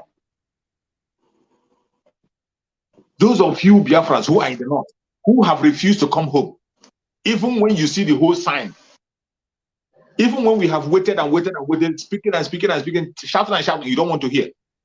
Our only advice for you is that the time has come. Wherever you are, protect yourself and begin to fight from there. Start from that area, that where you say you want to protect your bakery, you want to protect your cheap house, you want to be a landlord. Because you're a landlord, you have bakery, you have hotel. You don't want to come home. You don't want to save your life. Your life doesn't matter anymore. No problem. The only advice is gather your people like yourself who have refused to come home. Gather them. Let them form a defense force. Look for money and buy. I'm not going to tell you know what to buy. You know what to buy to defend yourself, because you cannot go and defend yourself against somebody who is coming with AK-47 and you are carrying double barrel. It's a waste of time. If you are talking about self-defense, you have to defend yourself with the equal measure that the person is coming to you with, if not more. Equal measure. You cannot use stick or double barrel to go and face somebody who is coming with AK-47. You must prepare with the same way he's preparing. So if you're in the North and you feel it's okay for you, the time has come. Prepare yourself. Start fighting from that area. For us who are on the other side, we will not stop because of you. Never. That movement is a wake-up call. As even to their own advantage, it's Christmas time. So if somebody who has wisdom and knowledge, before this very sit-at-home starts, it's supposed to be Biafra land. Because let me tell you, even though you are not taking us serious, the Janjaweed, they know that our mandate is divine. Even though you that is a Biafran, you are not taking us serious, you are still busy talking about obedient. You are still busy talking about obedient. The Janjaweed is laughing. They know that the obedient is not going to happen. They know very well. That is why you see them. You see, this is one of the lessons. If these people, if they believe that election is going to take place, let me tell you, they will never ever take their people away from Biafra land. Do you know how many votes they can get from those people? Remember, every state, for you to be a president, you must have at least 25%. You must win at least 25%. And that 25% they have in the East to get them their vote to be a president of the zoo, that is what they see them taking out of the Biafra land. and you think it's ordinary. You see them moving that 25% they're supposed to get, that 25% vote that will make them a president of the zoo. You see them moving that 25% away from Biafra land back to their base, and still yet you think it's a joke. You must be sick then. For you to be just think this within your own head. Just let us just calculate it within ourselves. Let us think back home a little while. For you to be a president of the Zoological Republic, you must have 20% from every state, not region. Every state you must win at least 25%. And every one of you know that in Biafra land, it is very difficult for a Janjaweed to get 25%. It is very difficult. And now all of a sudden, you see the way they manipulate that 25% in Biafra land. Now you see them now taking away that 25% vote they have. They are pushing them away back to the north, leaving the area. And you think they believe in your election. You think they are hoping in your election. Already they know that the election will not hold. They know. But with all this calculation, it is so sad that those of us who are called Biafrans, we are not. We are the people who don't even know what is happening. And even if you see the way they are campaigning, if you see the way the Northerners are campaigning, you will know that they are not interested in the election. The way they are going about it, you will know they are not interested. Look at the person they are presenting, the APC. APC would have won as a Northern party. Look at the person they gave you. Look at the people they gave you. They gave them Tinubu and Shetima. How many people do you see defending them in the north? How many people are speaking for them and protesting for them in the north? Look at what they call Atiku Abubakar. That people are saying that maybe Atiku Abubakar is going to go through. Atiku Abubakar was attacked in Borno State. They attacked him in Borno State and destroyed his cars. All these things is pointing to the direction, showing you that these people already they have seen the light. They know that Biafra is coming, and they know that the election will not take place. So I don't know why the Southerners are still bent on preaching that useless message. I don't know why Southerners are still bent on looking for a cheap direction where there is no way, where there's no road. A time has come that every one of us must clean our eyes, wipe our eyes clear, and begin to follow the right direction. It is either Biafra or nothing. And that time has come. All you have to do is to key in. If you know what you will do to contribute to the coming of Biafra, start doing it. You must not. I tell you, when you hear about the prophecy of autopilot, autopilot is not an organization where you begin to look for a place to register. It is not like the formal IPOB you used to hear.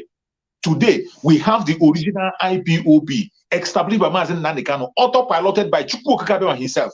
That is where we are today. It is no longer in like in those days. When you come to speak, they will tell you, are you a member of IPOB? That is their first question. After asking, are you a member of IPOB? Forgetting that IPOB means indigenous person of Biafra. Indigenous people of Biafra. As long as you're from that old certain, you are a member of IPOB.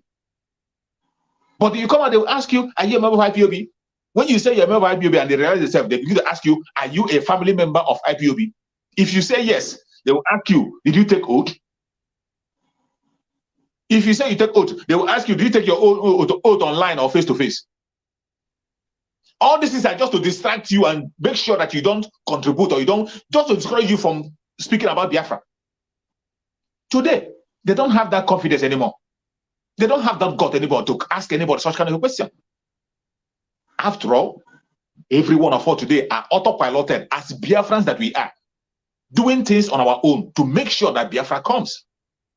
The four of us that are here, we are having different revelations from Chukwu Okakabe on what to do, and we are carrying up our assignment. Look at my brother Maxwell.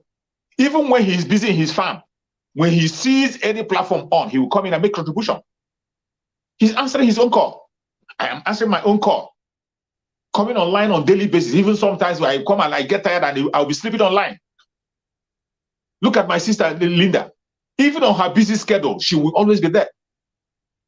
Even on her busy schedule, when the children are there, when she had nothing to do and attend to the family, she will still be there. Just like my brother that came in here, he has told us the contribution he's making to support people in Biafra land for the seat at home. If he didn't say it, he wouldn't know. That is autopiloted movement. As long as you are doing something to make sure that Biafra come, you are autopiloted. You are a member of autopilot. I don't need to ask you where you register. It's not about registration. Doing what you are supposed to do. The women you see protesting in Biafra land against all intimidation, against all attack, on their own, came together and continued to protest. That is autopilot. They are autopiloted. And that was why Mazen Nandekano said, the way Biafra will come, it will come in such a way that no man will take the glory. The last miracle on the planet Earth.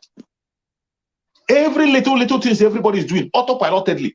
There are some people that are doing certain things that you have never heard of. Some things you are seeing happening today, you will never know that there are people who are doing committing heavy things to make sure that Biafra comes on their own. I tell you, Mazen Nandekano made it clear that it will come in such a way that no man will take the glory. When you look at it, you will say, it is only God. You say, it's only Chukwu Okeke Abịama that made it possible. That is how it's going to come. And that is why he called it the last miracle on the planet Earth.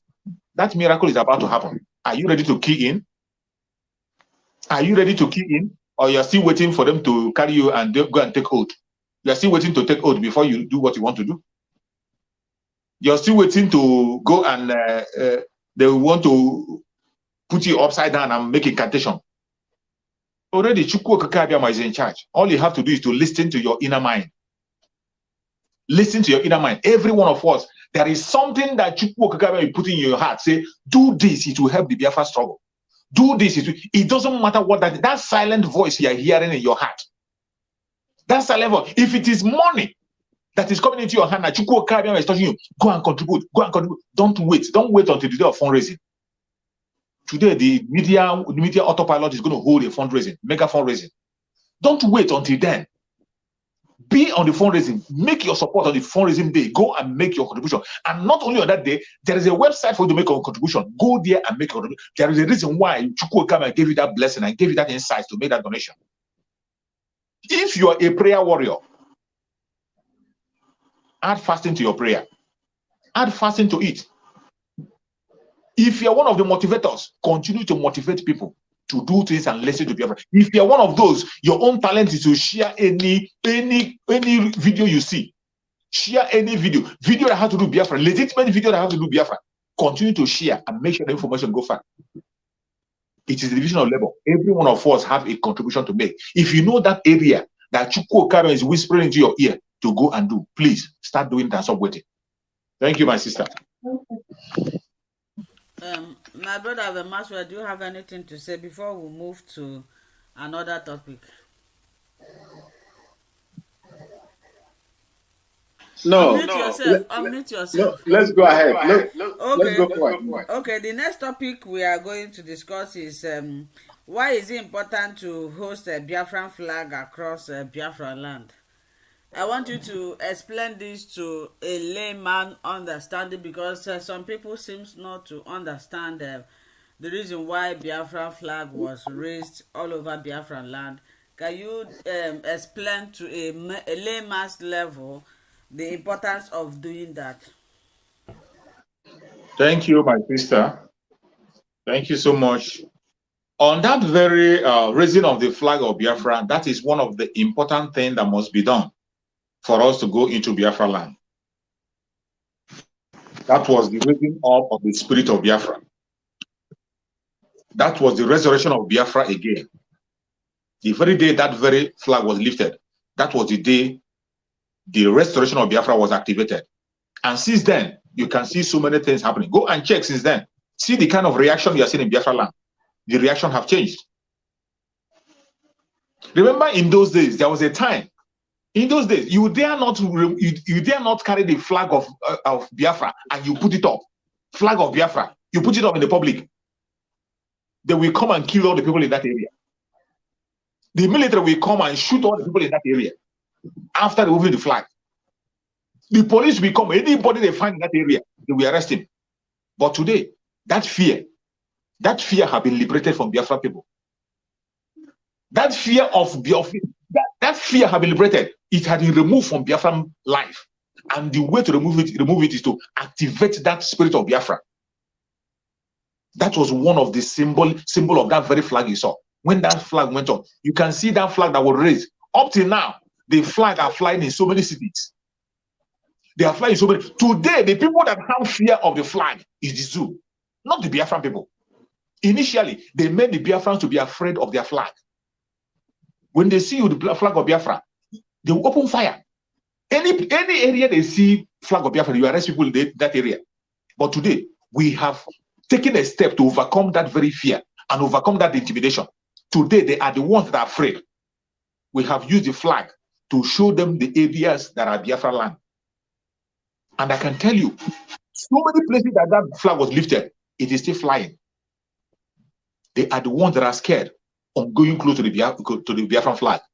Even in the market, Biafran flag is flying high. It has never happened before. It has never happened. And when you see things that has not happened before begin to happen, it will tell you that something is about to happen. And those are one of the steps. Raising that flag is one of the steps that we have to take to notify them that we are good to go. At least we have a military man here, our brother Maxwell. He knows the symbol of a flag. He knows what the military men feel when they see a strange flag. You know how the military men feel when they see a strange flag that doesn't belong to their country. People who are supposed to protect the territorial boundary of the country, when they see a strange flag, he knows how they're supposed to react. But for the fact that we have raised our flag and it is flying high up to today, they are scared to come close or to raise it or to remove it or to arrest or kill anybody around. That speaks volume. We have broken the chain of the fear in Biafran people and transferred that fear to the zoo. That is why we are good to go. Thank you, my sister. My brother Maxwell, you're coming. Thank you so much, Master Chooks. Thank you also, my sister Linda, and the other my brother there. You see, when you talk of flag, agreed flag, has is symbolic, to a nation. Without your flag, shows that you are an entity of your own and who can be identified with. That is your flag. It is the nation on a piece of cloth or whatever. And that can even go a long way to, show you how people reverence their flag when the national anthem is being, sung, and when the flag is hoisted or when it is brought down as well. So it is very, very significant in nation, in a nation. Flag. It shows your territory. It shows who you are. It shows everything about that particular group of people that accepted that piece of cloth or whatever, whichever way they put it, to represent them. That is how flag is, and it is a well-respected object a nation has to show who they are in the committee of nations as well, and where you come from. So that is that once you show your flag, people knows it's a recognition, an object that recognizes you where you come from and which country you come from. So that is how significant flag is. It goes into the soul of who is holding it. That is why when you see when they are singing your national anthem and your flag is being raised, people shed tears. And when you look at what, in fact, a lot of people will shed tears. In Biafra land, a lot of people will shed tears when that flag is officially adopted by all the nooks and crannies of our land. And that gives the total freedom of our people. That is the significance of flag.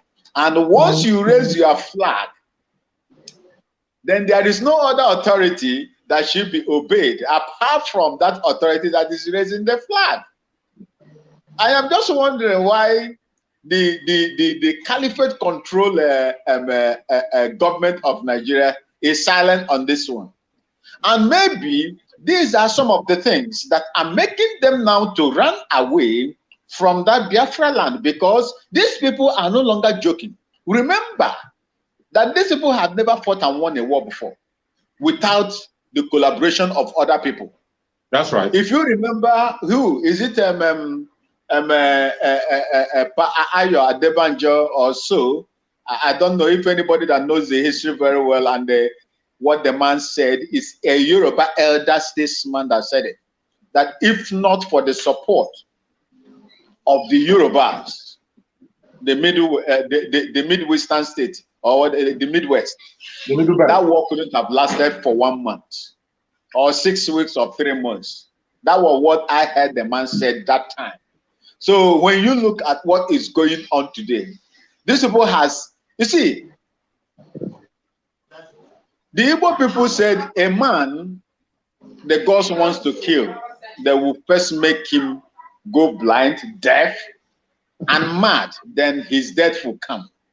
Yes. You see, when they were doing all these things, killing and ravaging the country the way they were ravaging the country, they never knew that such things will happen, that we will be in a situation today where things are the way it is right now. You see, so they are scared. Everybody is preaching for a freedom to be alone, to go their way. The Oduduwa nation is there. There are other hidden ones that are still preparing to come, but they are not. They are just waiting for something that is going to trigger it out. So this is how it is. And that is exactly what is going on. Right now, these people are scared because the way they look at it that is going to happen is not the way it is going right now as we speak. They are confused. Is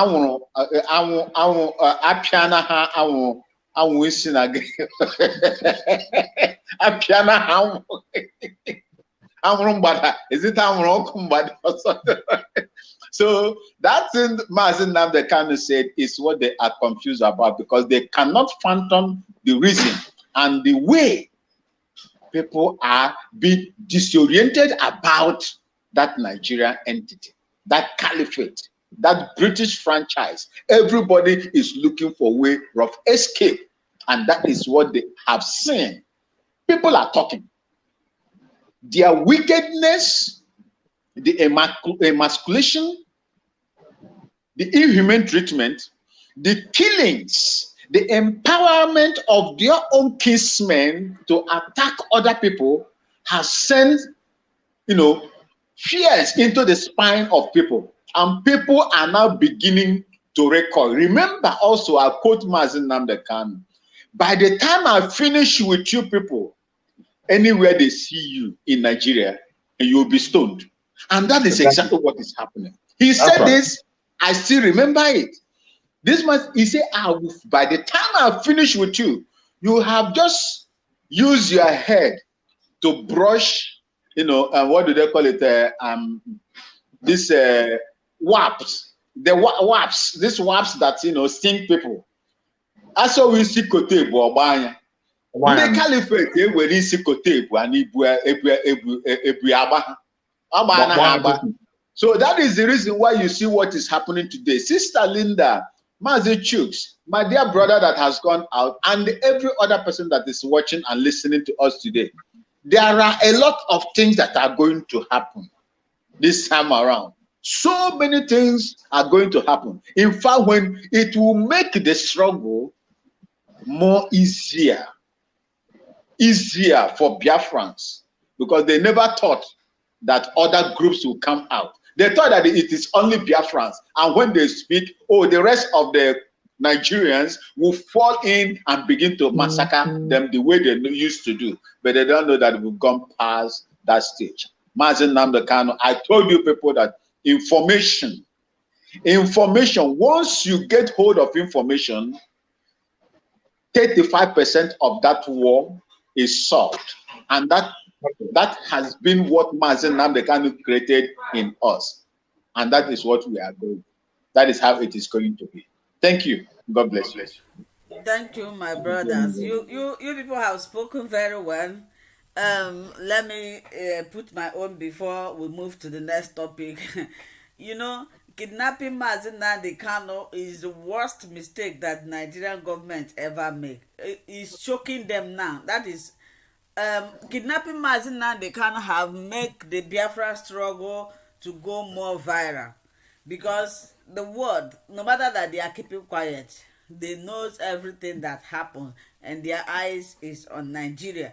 They want to know what will become. You know, during the NSAS period, they denied that nobody were dead. So, if it were before, by now, this Biafra flag, when you put it in the morning, at night they will go and remove it. You will not even see it. Even if they want to do it now, it's the same us that they will use. They cannot use soldier or anything. It's the same us that they will use to go and remove it. So the importance of putting that Biafra flag, one is identity. It shows that Biafra has become a nation that have come to stay. The second thing is readiness. You want to say something? There is something I wanted to add, Sister Linda, before you go on. I beg you. See, I had friends. When I sit here where I tell you people that I have a lot of friends that I'm communicating with, I pass this information to Biafran Voice 247.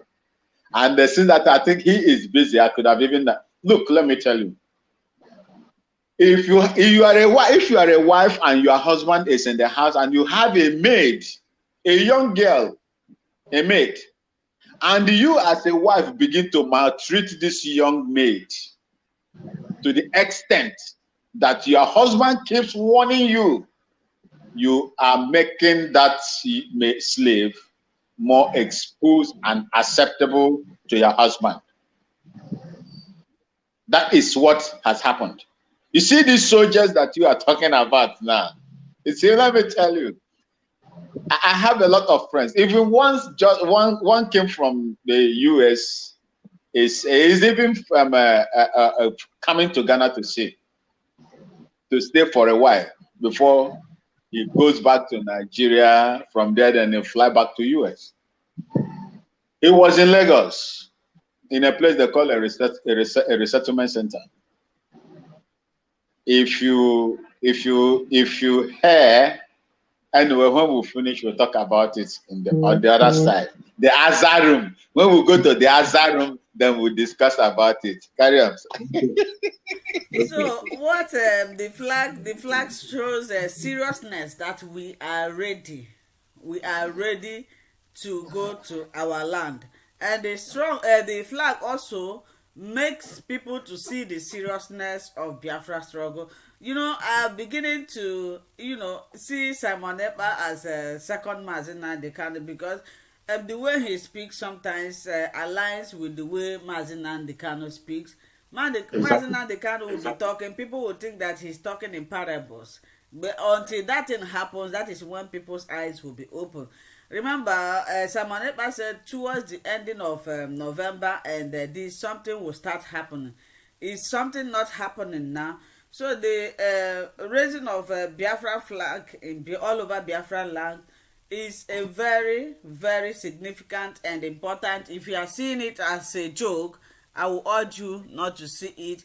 Flag represents your identity. If you look at all the countries in the world, before they do anything, they sing their national anthem. The next thing, they raise their flag. If you don't have flag, nobody will identify you.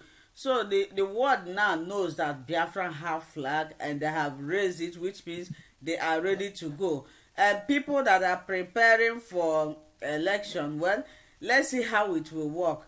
So the next thing we are going to talk about is, I don't like mentioning this, but I think if I mention it, both of you understand it, is the Department of Saboteurs. They ask people to be using Mazi Nnamdi Kanu picture with green, white, green on their profile. I don't know what that one means. Mr. Chuk Survivor, you guys speak on it. Thank you, my sister. Thank you, my sister. That's another notice to every Biafran. If you are a genuine Biafran, you must have to pay attention now. There is a hypnotized picture of Mazi Nnamdi Kanu that the Department of Saboteurs are sharing around. There's a very particular image of Mazi Nnamdi Kanu that is circulating. And in that image, you can see that in that image, they use Nigerian flag as the color, green, white, green.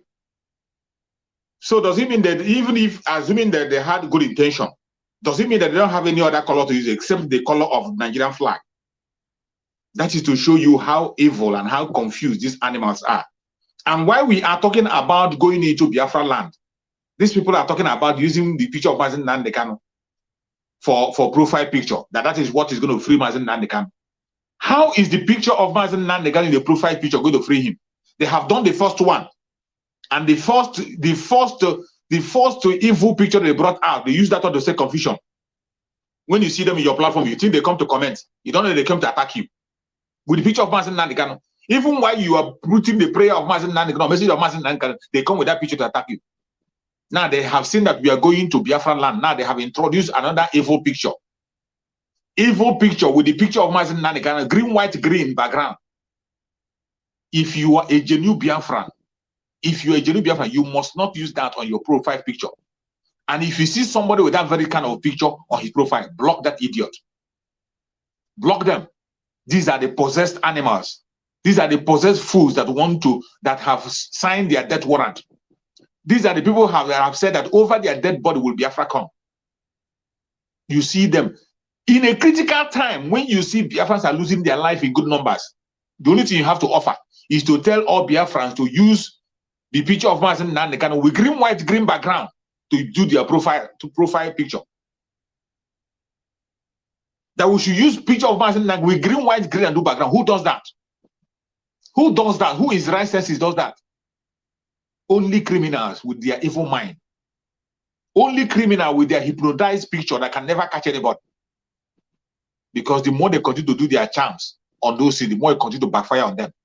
Nothing will ever make them relevant. They are gone and gone forever. When Master Simon Ekpa said that he will sack them, they say, oh, he's not a member of IPOB. How can he sack you? Today, are they not sacked? They are completely sacked. They have gone to oblivion. And they will never be remembered again. So, that is a warning and wake-up call for every Biafran. Do not use that picture as your profile picture. That very picture they are circulating, do not try it. Do not. And if you see anybody that is using that picture, stay away from them. Stay away from them. These are the evil men. Thank you, my sister. Yeah. Sir, Brother Chicks, thank you so much.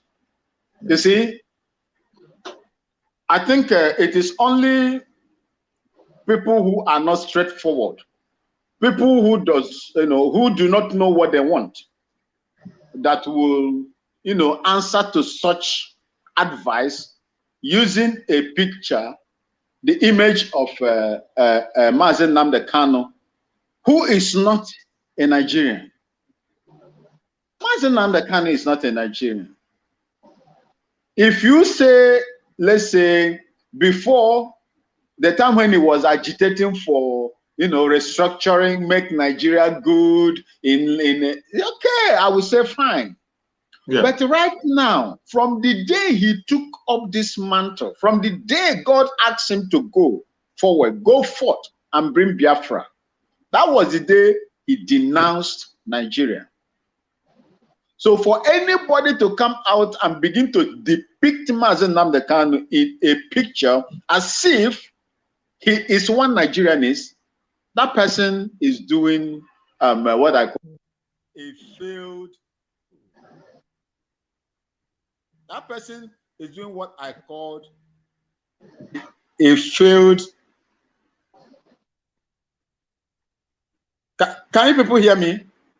Yeah, I can hear you loud and clear. Yeah, I just someone I had a call on this phone, so that is why it's like I was off for a while. See, for someone to go and use such image, make Mazen Nnamdi Kanu to look like someone who is an advocate of one Nigeria is demonic to me. And if anybody allows him or herself to be used, to be manipulated in this manner, then know that that person has no spirit of freedom in him and the spirit of Biafra in that person. That's right. We have been singing it a long time ago. Time without number. You go to their various platforms and see how many they are. You just go there and see how many there are. That alone will give you some sign, some kind of signal that these people are not in tandem with the Biafran structure anymore. So going to them is just waste of time. Listening to them is a waste of time. Do not waste your time, Biafrans. If you are following them, carrying out some of their instructions, my brothers, my sisters, please retrace your steps. Come back and join the autopilot. Like I said, any instruction from now, since the time when Master Simon Ekpa became the spokesperson of IPOB autopilot, any information that is not emanating from him, please put it inside the lagoon. Put it inside the lagoon, or use it to wipe your excreta and throw it into the water closet and flush it.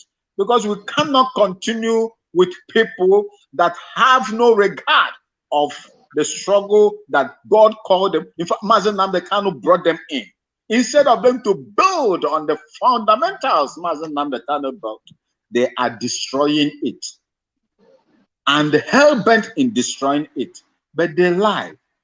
God of Biafrans, the God of old, is alive with the agitation, and he will do whatever that he is going to do to make our freedom, a reality. So anybody, whether they manipulate it, diabolically or whatever, through incantations and whatever, it will never work on people that really, those that have been possessed with the spirit of Biafra. My people, forget about them. When you want to know that the spirit of Biafra agitation has left them, go to their pages and see how many people you will see there. That alone, if they are people that have sense, people that can, sit back, record, and begin to think about themselves, whether what they are doing is right, they will by now know that Biafrans has left them, and that spirit has left them. Once that spirit has left you, you are doing your own. They are just doing this. They are doing everything humanly possible to make sure they feel recognized in the in the agitation, but it is no longer uhuru for them.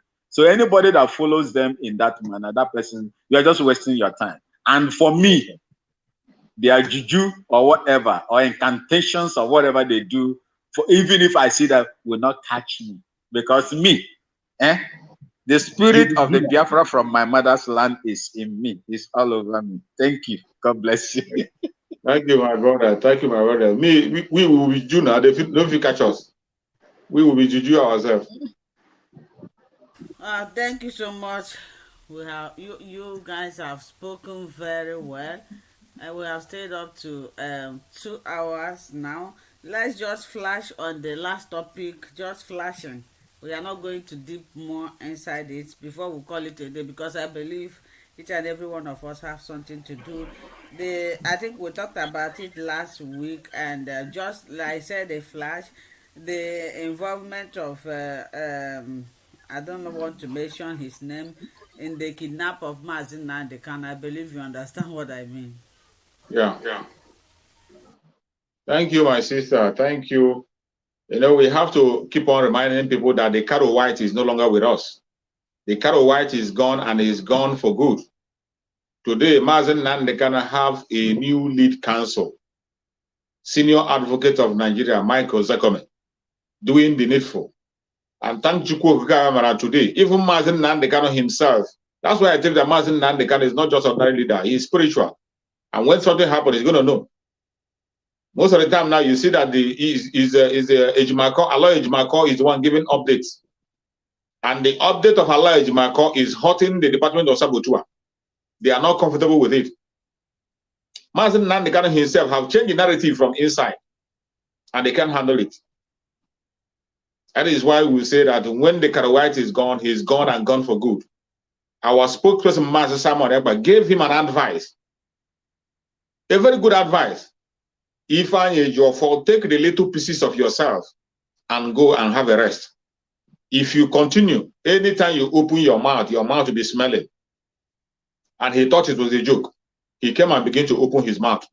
And each time he make any move to say anything, it exposes him the more. Today, it is Nigerian government that is defending him.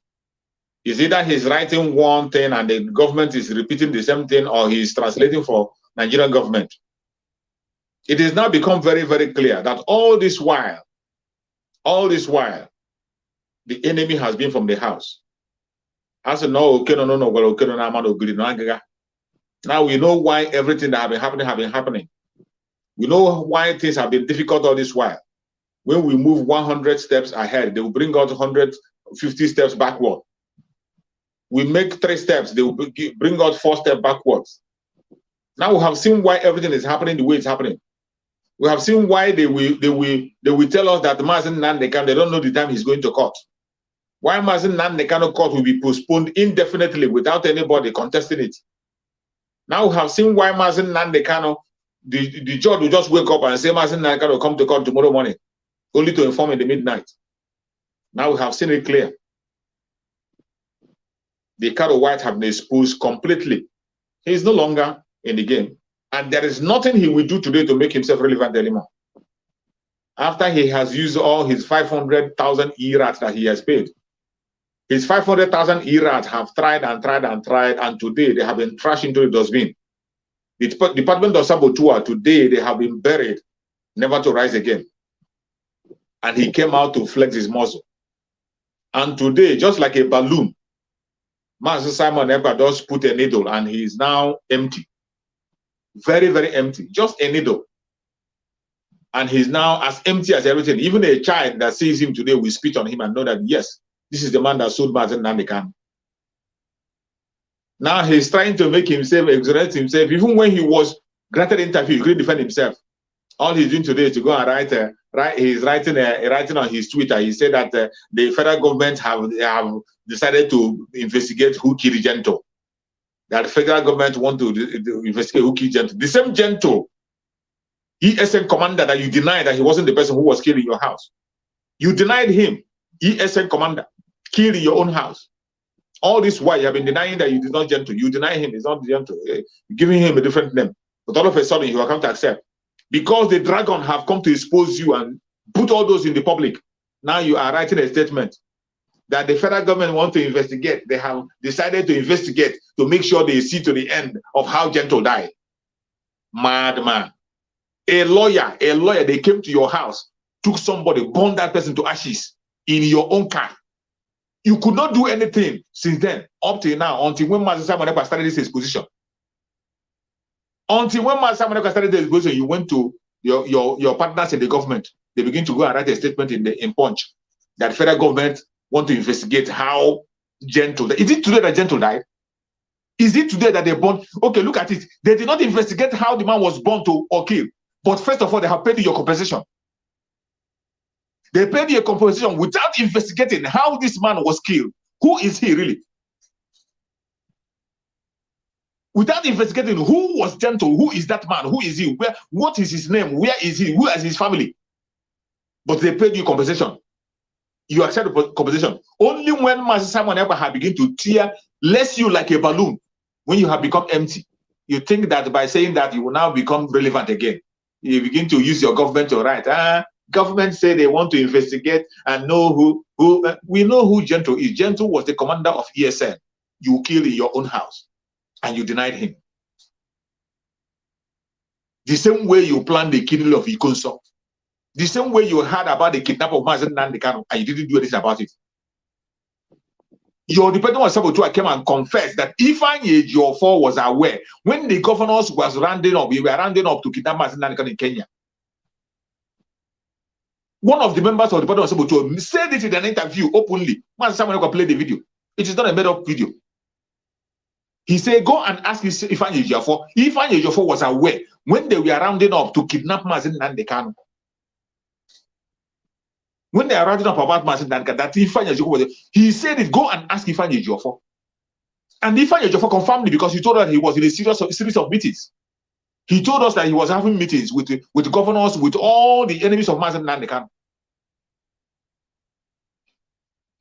And at the end of the day, he knew that Mazen Nandekano was about to kidnap. He didn't do anything. He kept silent until Mazen Nandekano was kidnapped. But I tell you, in as much as they thought that we're doing it against us, today it has turned to a blessing. It has turned to a blessing because Chukwuka made it so. The Karo white man can never ever be relevant anymore. It doesn't matter what he does. If he had sense, he would have taken the first advice that the dragon gave him. That is one thing I love the dragon for. The same like Mazen Nandekano. They will give you that long rope, even advice, free of charge. Mazen Samanekwa gave him a free advice. Take the remaining pieces of yourself, go back to your home and relax. Take the remaining pieces of yourself, just go back. Or else, if you come out and open your mouth, it will be smelling. Biafrans will throw stone on you. He thought it was a joke. After he came to open his mouth, all hell break loose. Then the dragon released a fire. The dragon released a fire, and every canopy he used to cover himself was blown off. Every canopy, all those barbaric guy he was wearing to cover himself was blown off. We saw him that he's completely naked. Today he's trying to cover his nakedness. He went to go and begin to write in the newspaper. And the federal government want to investigate the death of Gento. For how many years? And they have paid the compensation for somebody that was murdered in your own house in cold blood, burnt to ashes. You said it's your AIDS.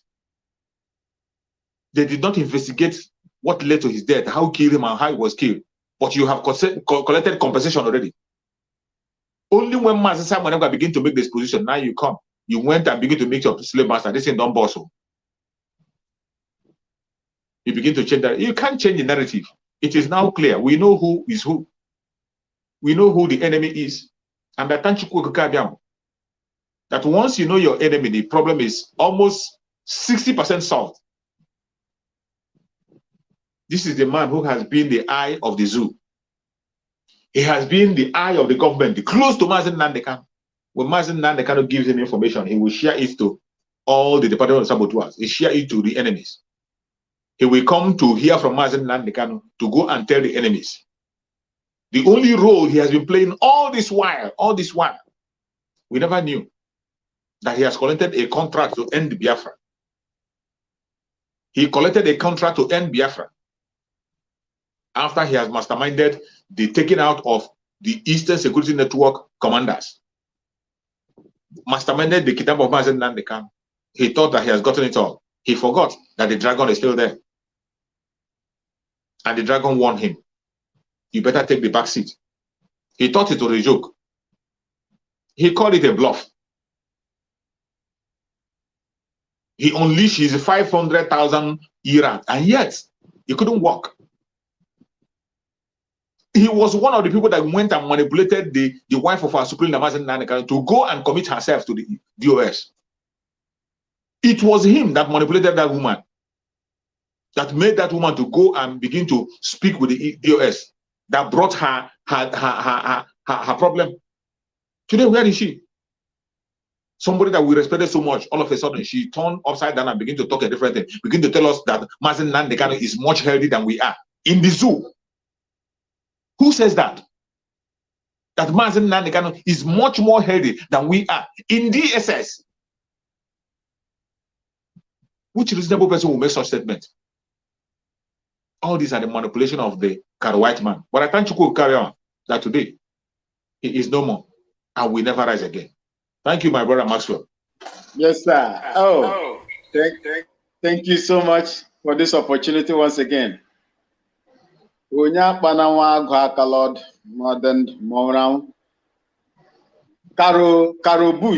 Caroline Bush has, exposed himself, and the more he engages in that stupidity, the more.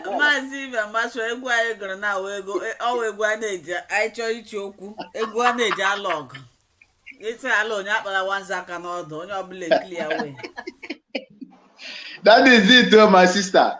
To tell you, say me, la landengwa bunga amurum. Eva bunga azurum mazo meto. Say jima asu sundengwa. Aga mesi asu suroya. Aga mesi asu sundengwa suroya la tim. Eka le Japan de tim. Sa mesi asuma. Anyway, my people, you see,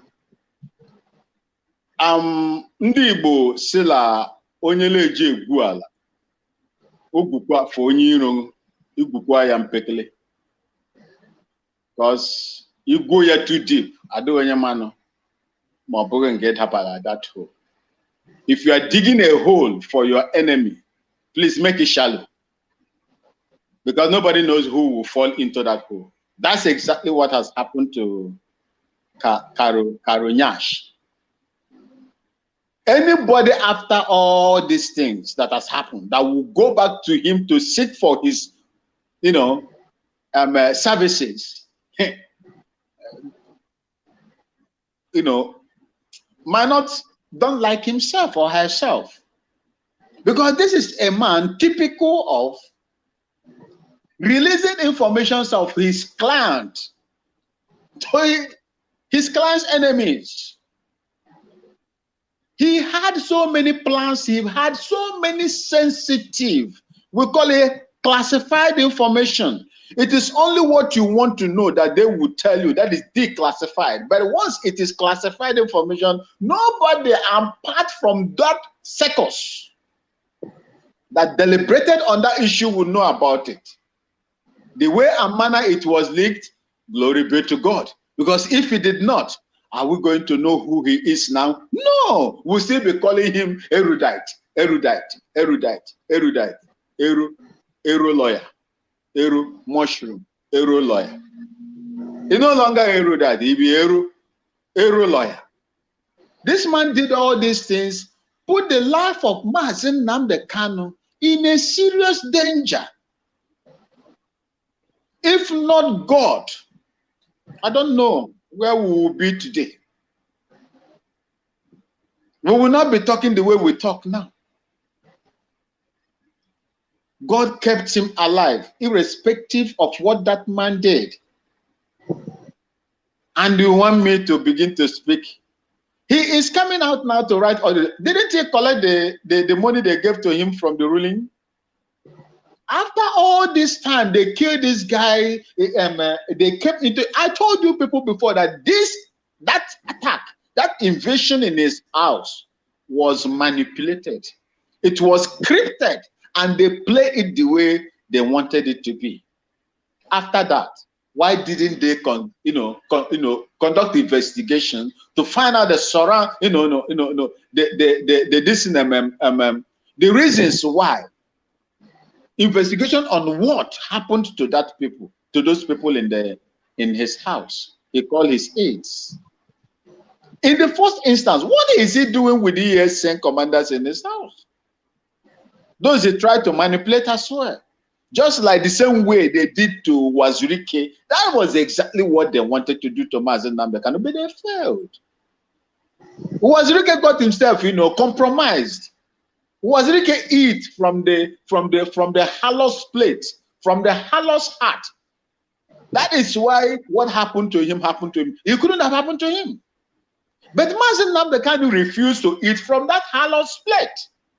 And that is why they cannot get him. The more they try, the more the man builds confidence and thick skin to withstand everything that they are doing. And God is on his side. And we will continue to pray for him. As for this man, it's a forgotten alternative. For me, I'm just saying it. I'm talking about him now simply because, Sister Linda, you brought it. If not, I wouldn't have spoken anything about that man because he is irrelevant to me. A man that has the capacity to go and begin to have meetings with the same governors of Southeast and the political elites here that proscribed, suggested, I will never forget about this, that suggested the proscription of IPOB and Mazen Nnamdi Kanu as a terrorist person, a commander, a terrorist leader, and a terrorist organization. Meetings with them on how to get Mazen Nnamdi Kanu can never be my friend. He can never be my friend. And I don't know him as a legal counsel to Mazen Nnamdi Kanu. Since it has been sacked, let him remain sacked until Biafra comes. If there is any other thing he can do within his own capacity, he should go and do. And for the investigation, Whether they, which investigation is the people that connived in killing our own people will do for you that is going to, release anything, any vital information about who and who was involved? You that kill somebody, and I want to come and give you the mandate again to investigate on the circumstances surrounding the killing of some. So, no, now they will even paint it more. That is dead ab initio. We will know what happened. We will know what happened. And when the time comes, by the grace of God, he will answer to it. He will answer to Biafrans how their own sons, not just one, their sons, Biafran sons that were in his house, were senselessly slaughtered. He will give account of it. It's just a matter of time. Let's move forward and forget about that idiot. His time is come and gone. God used him to expose so many things. God used him to expose so many things. And those that we can trust, those that we can have confidence in to handle the case of Mazen Nambekano, not this particular Karo Nyash. Thank you, and God bless you. Thank you, my brother. Thank you so much, my brothers. We have spoken at length, and we have come to the ending of this program. I don't know if everybody can address Biafra in, if it is 20 seconds, so that we'll go and finish our day for today. Mazichus, let me go first. Permit me to go. Adịghị nọ na kitchen. Onwe ife a na-esi ebe ahụ. Akpịrịghị nọ ebe ahụ a na-esi ife. Nwunye m na-adị anọ outside, so o nwere ihe nọ na this cinema n'ọkụ m na-ele obere. Ama na enwe ife na-achọ ịbata n'ọnụ maka ofu okwu gị nọ na kitchen, ofu okwu gị nọ ebe a. Biko kwuo ka ị gaa lete nri, because ọgba ọkụ nwunye gị bata ọ ga-awụkwa ezigbo nsogbu. So I just want to use this up as so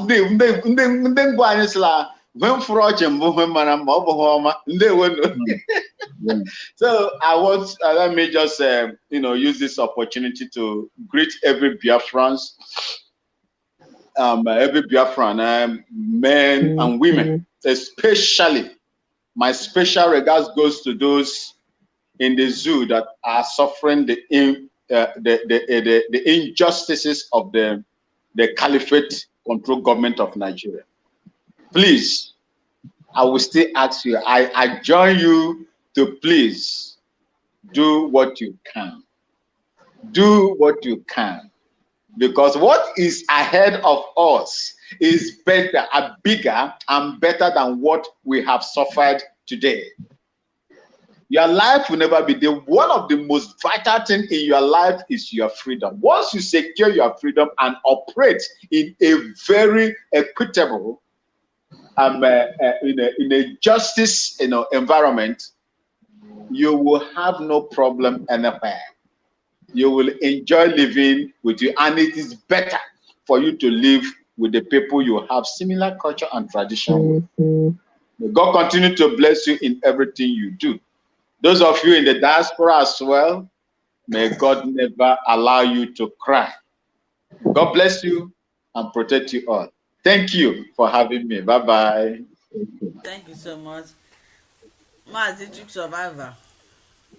Thank you, my sister. Are you going live this evening? I'm not sure yet. I will try. Okay. My fellow Biafrans, I appreciate everybody that is watching, any place they are watching from. I say, may Chukwu continue to guide and protect every one of you. As you can see, the time has come for us to do the next. A time has come for us to fight the battle, and we must not reduce our effort. It doesn't matter what the enemy is doing. It doesn't matter the attack that is coming. We must have to pay attention and do the needful. Today, the autopilot are doing their fundraising. The media team are doing the fundraising. try and join and give your support. Give your support as much as you can. It's all for the good of Biafra, not for us as individuals. We will continue to fight this battle, no matter what the enemy does, no matter the blackmail, no matter the propaganda, we will continue to go. Prepare yourself for the seat at home. That is the beginning of the coming of Biafra. I appreciate every one of you, and I say, may Chukwu continue to guide and protect everyone. See you again next Saturday. Thank you so much. I appreciate your time and your presence. Like he said, he will continue. He will continue this program in his platform. You know, Chuk Survivor is the same name. You will join and continue watching this video. If you have been watching this program up to this moment, may Chukwu Okike Abiyama bless you. If you have shared this program, may Chukwu Okike Abiyama bless you. We will see ourselves again next week Saturday by 2 p.m. Except if something come up, I will come within the week. But this program is called Interaction Section, only on Saturday by 2 p.m. If you haven't subscribed to the platform, please, I don't know what you are waiting for, subscribe and always share this video. Remain blessed.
Python dance too, na Python dance too. Una puri meri nandi. Python dance one, Python dance two, na Python dance three. Una puri meri nandi. Nandi bu o nindu epo, o meri o lisu. Abakare na Buhari. Una puri meri nandi. Python dance one, Python dance two, na Python dance three. Una puri meri nandi. Python dance 1, Python dance 2, now Python dance 3. Unapogi Mary Nandi. Unapogi Mary Nandi Kano. The music I want to play now, please support this our brother. It's a cry for help.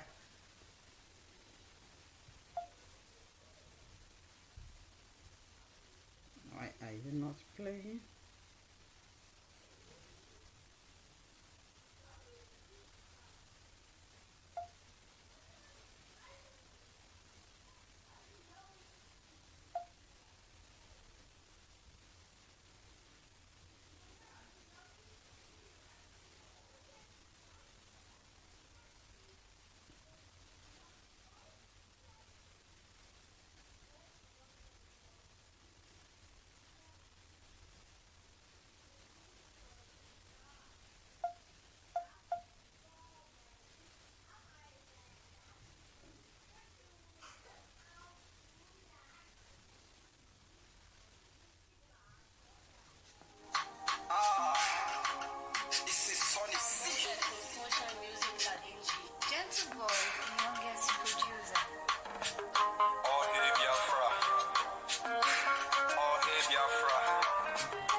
Commodity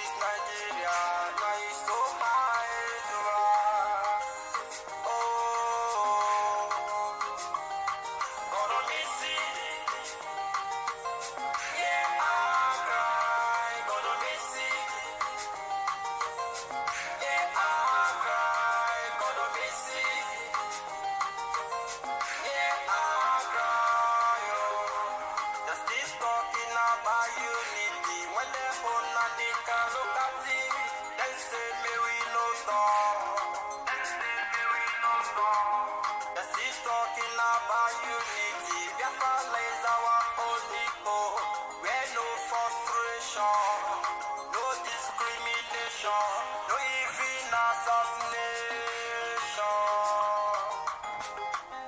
You're still talking about unity. Biafra is our only hope. Where no frustration, no discrimination, no even assassination.